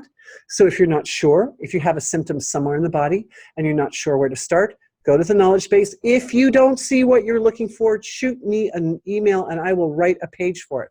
Each page on the knowledge base ideally should have the description of what that part of the body is, and then a healing for that part of the physiology, and then also a video. That's the goal. It's a work in progress. Okay, so that's the bottom line for that question is understand that you're not actually doing the healing. You're providing the perspective. Basically, you provide a perspective which reflects divine, that person's divine being, which is really their healer. And if they get better, it's because they healed themselves. And anything other than that strips a person of their power. So don't do it. It strips, if you set yourself up as an authority, I'm going to heal you, then the person who's being healed is sitting back like, oh, I can't do anything. I'm doing nothing. They're healing me. Like, that's not powerful. That's just weak. And so we want them to, each person should be powerful. They're doing their own healing. And then the other thing is, if you do disempower a person that way, then it comes back. The pigeons come home to roost. And then the next thing this person finds is, oh, every time I do this particular healing, you know, if I heal someone who's got a stomach problem, the next day I have a stomach problem. The next day I heal someone with a hurt ankle, and the next day I have a hurt ankle, like that. I mean, I did that, you guys. I went through that already. You don't have to make the same mistakes I did. But this other thing works great. It actually is empowering for everybody because we're giving the person who's being healed their power. And then it also gives us, it reflects back to the healer as well. Okay, here's another one. Here's a lady saying that she feels in the past she was more able to heal her own body. But now she feels like she's struggling with conditions that are lasting for a really long time. And she has a constant feeling of nervousness, but doesn't know why she feels nervous. And perhaps this is associated with a feeling that she's not a very good healer anymore, or maybe a lack of self-confidence. It's like a dis-ease constantly in her. And that dis-ease she's describing is a feeling in her. So this brings us to the heart area, right? Because if that feeling is sitting here of, I'm not good enough and I can't do this and I feel like I can't keep my act together or whatever, and then that translates to the heart, and the heart is pumping out that information all the time to the rest of the body, and it makes it harder for the heart to speak its truth, or to, I would say, to speak a language which promotes robust health. So this healing that we did with the sun energy and the dinosaurs, that was this big, strong, stable, profound flow of wisdom awakening. It's knowledge that comes to dispel the darkness of ignorance. And it comes into the body viscerally. The first time it comes in, it doesn't necessarily come in through Dorothy's words. Like, my words are kind of floating up here over the top to give a general description of what's happening. But this was a download for everybody's physiology coming right into the cord of light. and stabilizing the capacity to work with the 5 elements in such a way as to promote all sorts of tremendous and amazing, amazing transformations. Amazing. You can regrow tissue.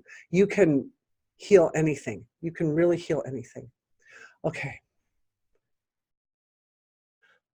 I want to look at the questions that are coming in because we've got a bunch of questions coming in. We only have about 20 minutes left, and I want to make sure that I don't miss anybody's questions because you guys are brilliant, and I can't do this without you. I love you. So in yoga, is Surya Namaskara for bringing energy into the body? Yes. Yes, Surya Namaskara does all kinds. So those who don't know the word Surya Namaskara, this is a yoga, a combination of yoga movements, which are Surya meaning the sun and Namaskara meaning I bow down. So they're movements that are kind of like an honoring or a bowing down, a reverence to the sun. And so, yeah, absolutely. I do Surya Namaskara. I try to do it every day. And it makes me feel wonderful. Do it. It's good stuff. Yes. Oh, wow. So the lady who's the healer, who was asking the question about arrhythmia, said, your necklace is like the sun. It has 7 petals reflecting 7 rays that make up the totality of consciousness. Yeah, beautiful. I noticed that it had 7. I was kind of interested. I was intrigued by that. It's a beautiful thing. Okay, let's go to these questions over here. Okay, I'm going to close that window. Excuse me, just a little bit of technical stuff going on here. Okay, one lady's saying she really, really felt the healings from yesterday. Yay. And I was kind of curious about that little thank you for the feedback, because sometimes I spend a lot more time doing intellectual stuff, and it's nice to get the feedback about more healing, less intellectual. Then in a way, it lets all of us just relax into our own silence and allow that divine presence to do its work. Okay, here's another question. During yesterday's healing, I keep getting into sleepy state, and I would try to stay awake, and I couldn't follow the explanations. At the same time, I felt a lot of things happening inside. Good. And I noticed it happened often during previous healings too, and also the healing work I do with clients. You know, I should probably put a disclaimer in right at the beginning of every one of these webinars about this, because believe me, you are not the only one. This is so, and also when you do healing work with clients, beautiful. Yeah, this man is also a healer.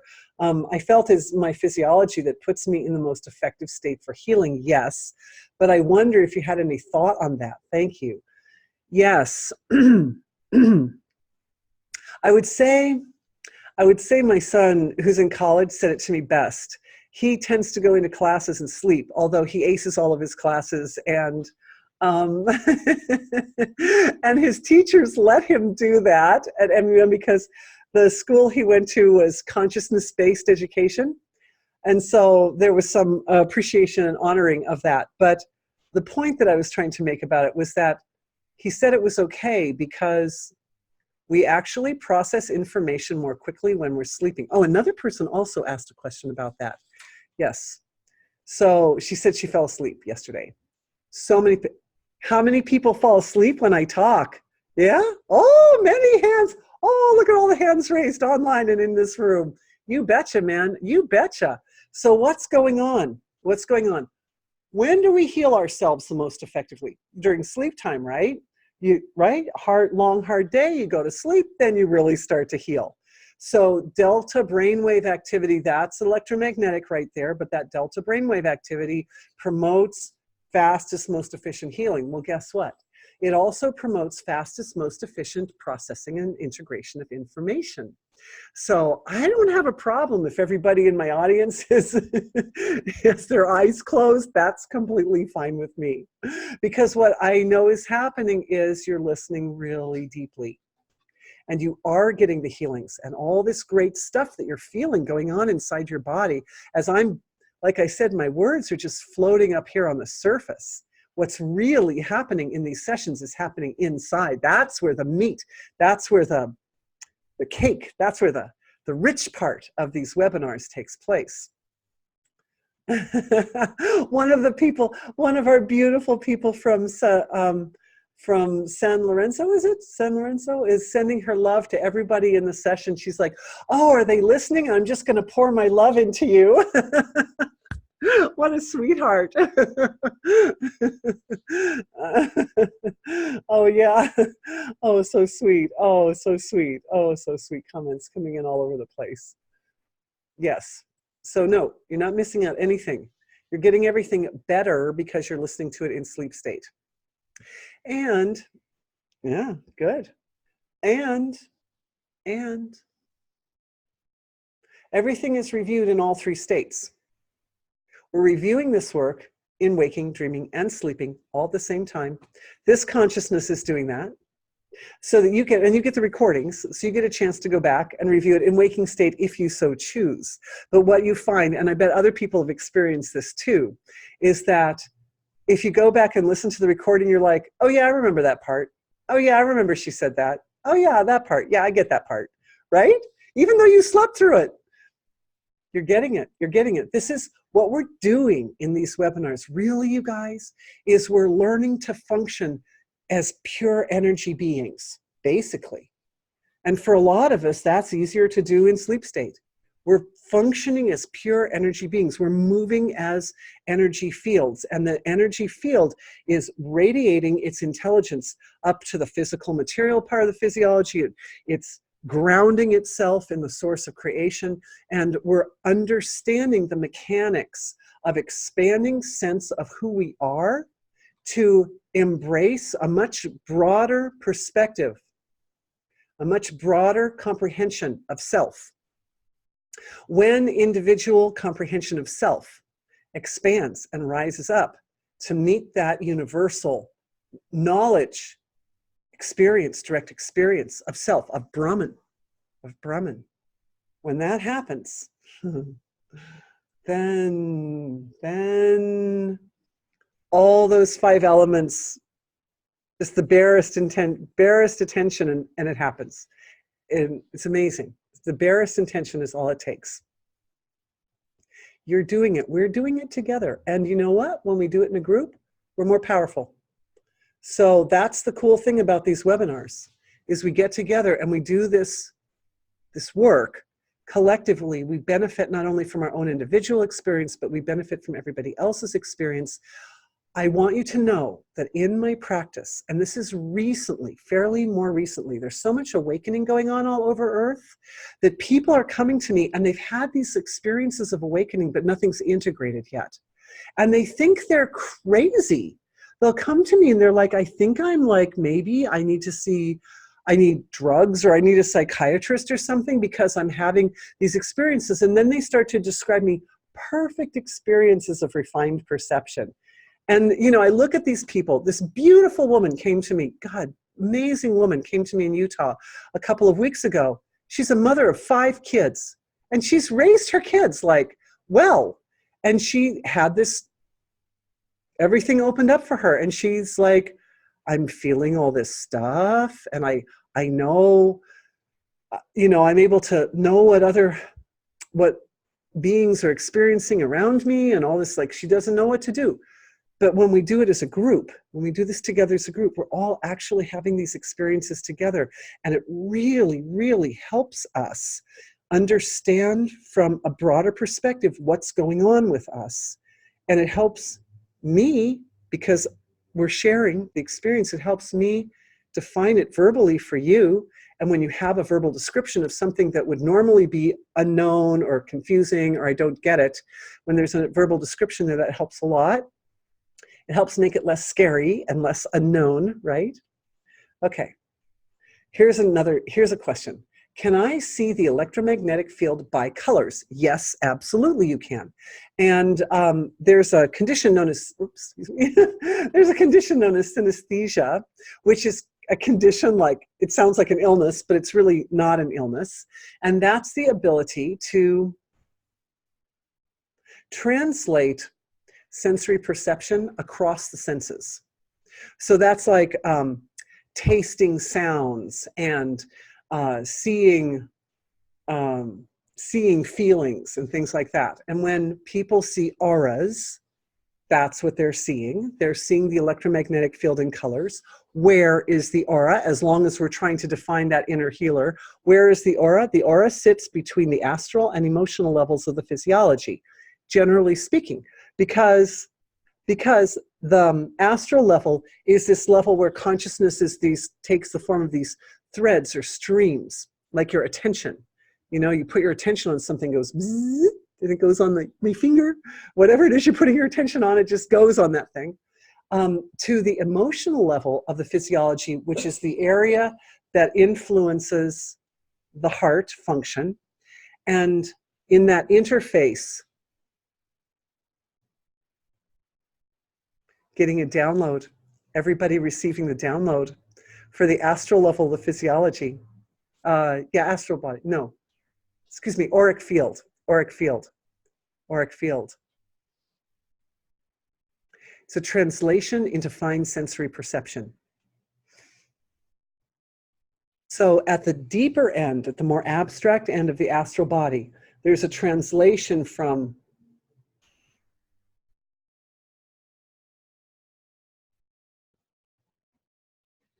vibrating wholeness, which is basically what the causal body is. It translates into these threads or streams of consciousness. And right at the point of translation, there are formulas. There are sophisticated structures, simple, they're abstract, but they're concise as well, that give rise to, that are basically form the scaffolding on which the whole manifest being evolves. But at the more dense end, at the denser end of the astral body, there's a translation across that junction between consciousness and the electromagnetic field. So that's happening at the top end. Where's my astral body? Oh, there it is at the top end. How about like that? Okay, there's the astral body. So right there is where we junction between, basically this is all collective level of being, and then this is more individual level of being.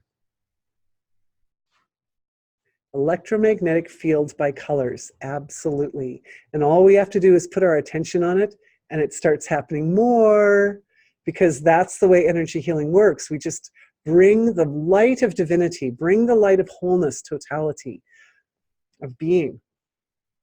And then all of a sudden, just starts to wake up. Here's a lady who's saying, hello, sweet Dorothy. So what would or could it mean if one's heartbeats seem to be all over the place all the time? All right, that's a good question. That ties into the arrhythmia, and I'm not sure that I completely honored that question about arrhythmia anyway, so let's look at that. I've also experienced that, by the way, everybody. And the time that I experienced it was a time of tremendous, deep transition. So this is something that I just started touching on a few days ago, right before this webinar. And that is that it's easier to heal or to transform or to move around structures that we've created that are more, that aren't so deep-rooted, if that makes sense. Like, it's easier to let go of a superficial stress than a really, really deep-rooted stress. And what I found is that what happens when people go into a self-healing mode or energy healing mode is they start out by just taking care of those issues that are on the surface, that are easily accessible, that are easily recognizable. And then that clears up, something on the surface clears up, and then something else that was maybe just a little beneath that gets cleared up, and then is revealed, oh, there's something else underneath that. So you get in and you clear that up like that. It's like peeling the layers off of an onion or something, you know, you keep peeling down to deeper and deeper layers. But the really deep issues, the issues upon which we've built our reality, when those have to move, it's harder. And here's a comment from the lady who asked about the arrhythmia that I think relates. You just mentioned bridging from the communal level to the personal level. Is it possible that arrhythmia is related to bridging itself? Yes, yes, yes. Oh, brilliant, Brilliant. So we've got two healers right here, all both at the same time. Their questions are interlacing with each other. We've got the goddess of Scotland here, and then we've got this beautiful woman who does the energy healing. So yes, yes, it is. There are beliefs that we hold that are more associated and connected to just how we interact with ourself in our own little bubble of self. And then there are these deeper issues that are connected. The way it came up for me is I was thinking in terms of of things that people learn when they're really small. Excuse me, I'm going to cough. Things that people must be getting to some deep issue there, eh?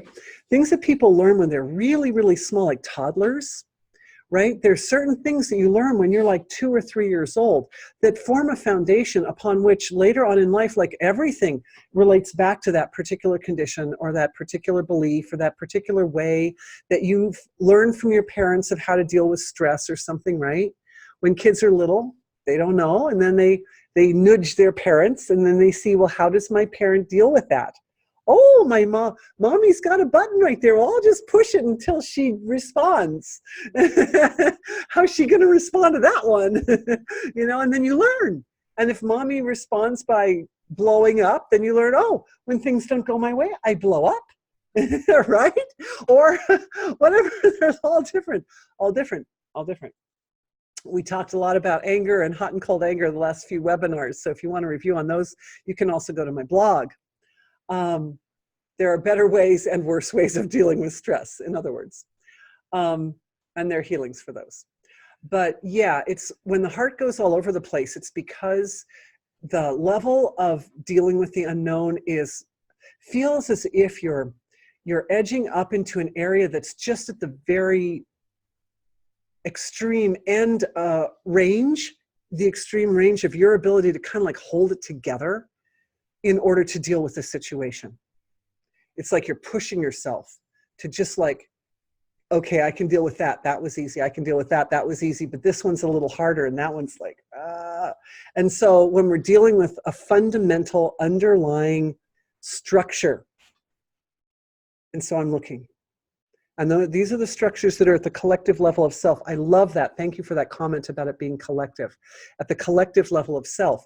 That means holding structures which are held in common with other people as well. I was just thinking about a beautiful woman who's in on these webinars and how sometimes she was struggling with certain lifestyle choices that were very difficult for her. And I was thinking, well, how did I solve? I was putting my attention on her this morning.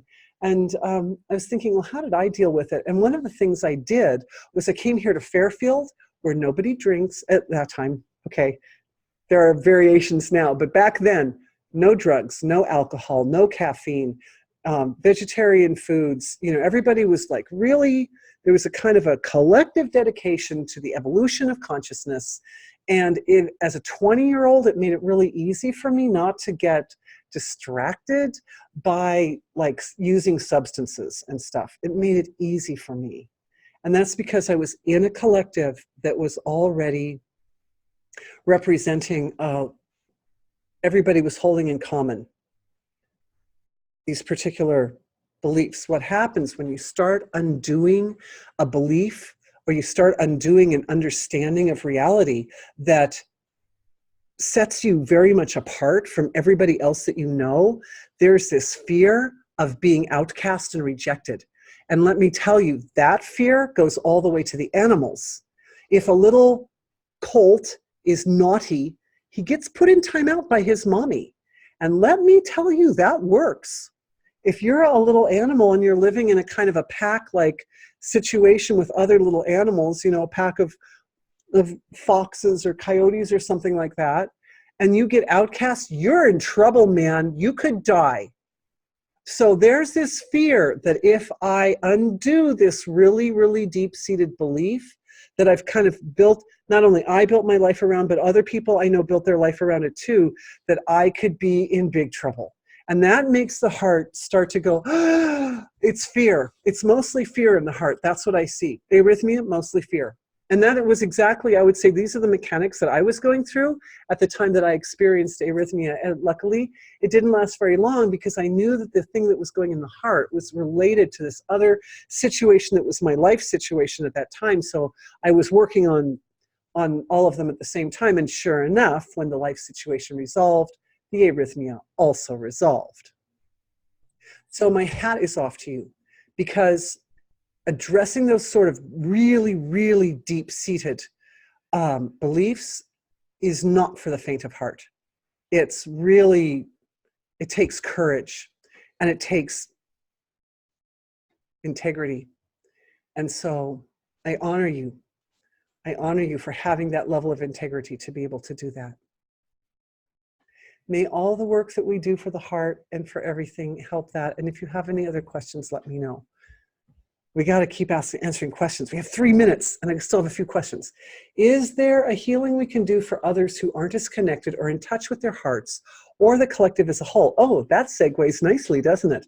I don't even know if my question makes sense. Oh, actually, your question couldn't be more perfect. So, yes, yes. Ultimately, what happens is, okay, so the heart creates a magnetic field that's 60 times more powerful than the other organs of the body. All right. So taking that into consideration, then what happens to the heart influences everything else. Well, when we upgrade our energy healing capacity and integrate that value of infinite being, also that healing that we did, that download with the dinosaurs, that thing, these are the kind of things that cause us as individuals to create even more powerful magnetic fields. Example, I walked into the school yesterday to give a birthday present to the band director because my daughter's in band and I'm also in his band, and he's one of the nicest people in town, so I thought I'd give him a birthday present. So I walked into the school today. The minute I walked in the door, the power shut off. And I thought, oops. So then I walked in the dark down to the band office, down to the band room, and I saw my daughter because she was in a little class there. She was just a one-on-one class. She's doing music theory. And I wanted to give the band director the picture from Harry Alto, which all of you guys have gotten. Most of you, except for the new people, haven't seen that one. But I wanted to give it to him because it looks like the propagation of sound waves through space, through music. It looks like music. It looks like a human body with music just radiating out in every direction from it. So we had the most lovely conversation. And as we spoke, integration occurred. And there was this point where the integration was complete. And I said, and that solves all the problems. And right then, the lights went back on. I mean, the timing really couldn't have been more perfect. But the point that I'm trying to make with this, and I found this also in my correspondences with people with near-death experiences, that after a near-death experience, they become more electromagnetically intense or profound. And they find that one lady said if she walks down the streets, the street lights just flip off as she walks down the street. And most people who've had these type of experiences where there's a big awakening, or yeah, oh look, 5 people raised their hands on that one. Yeah, see? So what's happening is we're becoming more like a radiant, like a light bulb, like radiant with this light of being. And then that light translates automatically to the collective. And we're doing this again with our healing collective. And I'm sorry, I'm not going to do a specific healing on it this time, but we have done a whole bunch of them, and we'll do a whole bunch more. It's just that I still have no minutes left and a few more questions. So there's a question of returning to the arrhythmia. We did that.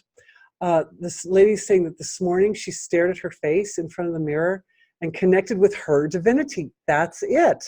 That's it. So cool that I mentioned it right now. See how powerful you are?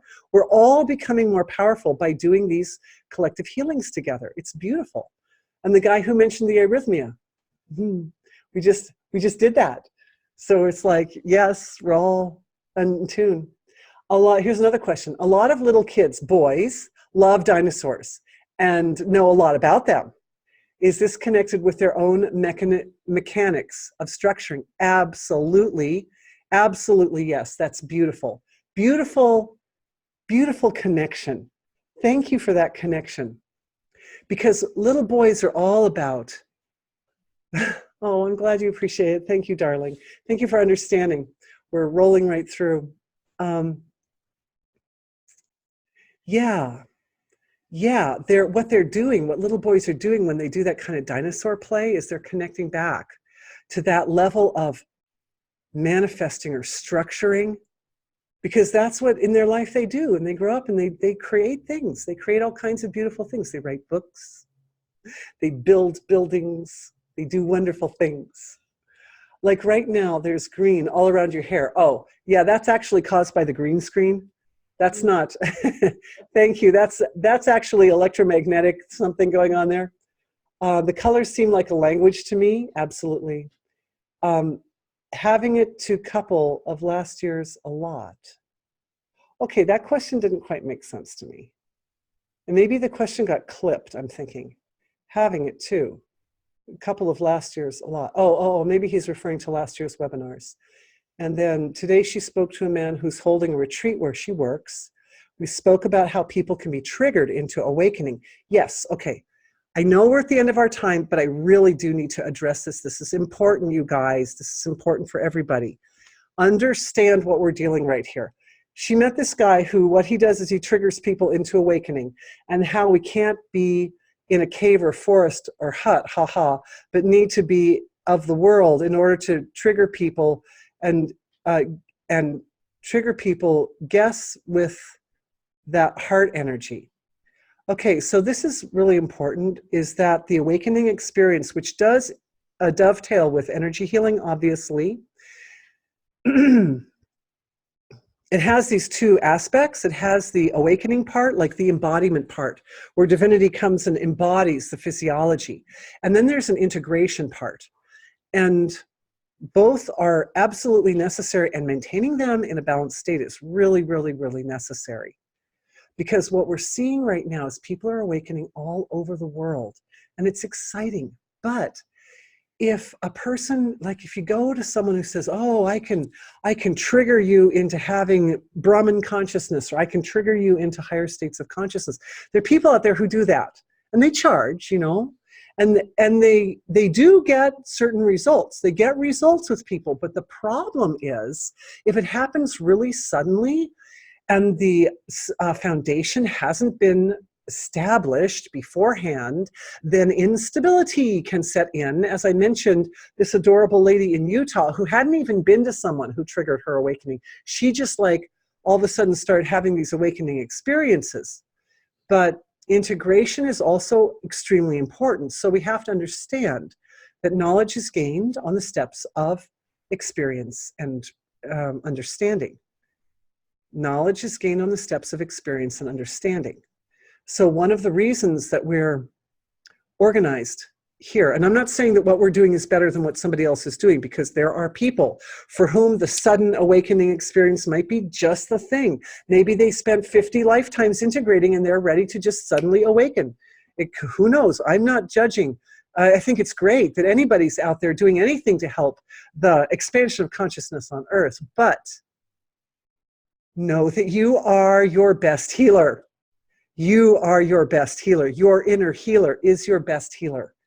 And be sensitive as you start to experience expansion of awareness, that also you're using that experience, you're using those capabilities in a way that blesses the earth and blesses everybody and uplifts everybody in a holistic way, because that's how it's integrated. And the integration is also super important, because you want to be balanced and integrated. And we did a big healing for that yesterday. So be sure to go back and check out yesterday's video if you have the time. I have no expectations, but I love you dearly. And these are services provided for everyone with all my love. So thank you everyone for being with me in today's webinar and yesterday's webinar. And it was really exciting to have so many amazing, wonderful questions. I really appreciated the opportunity to do this work, and we will continue and go even more deeply as we move into the future. So thank you.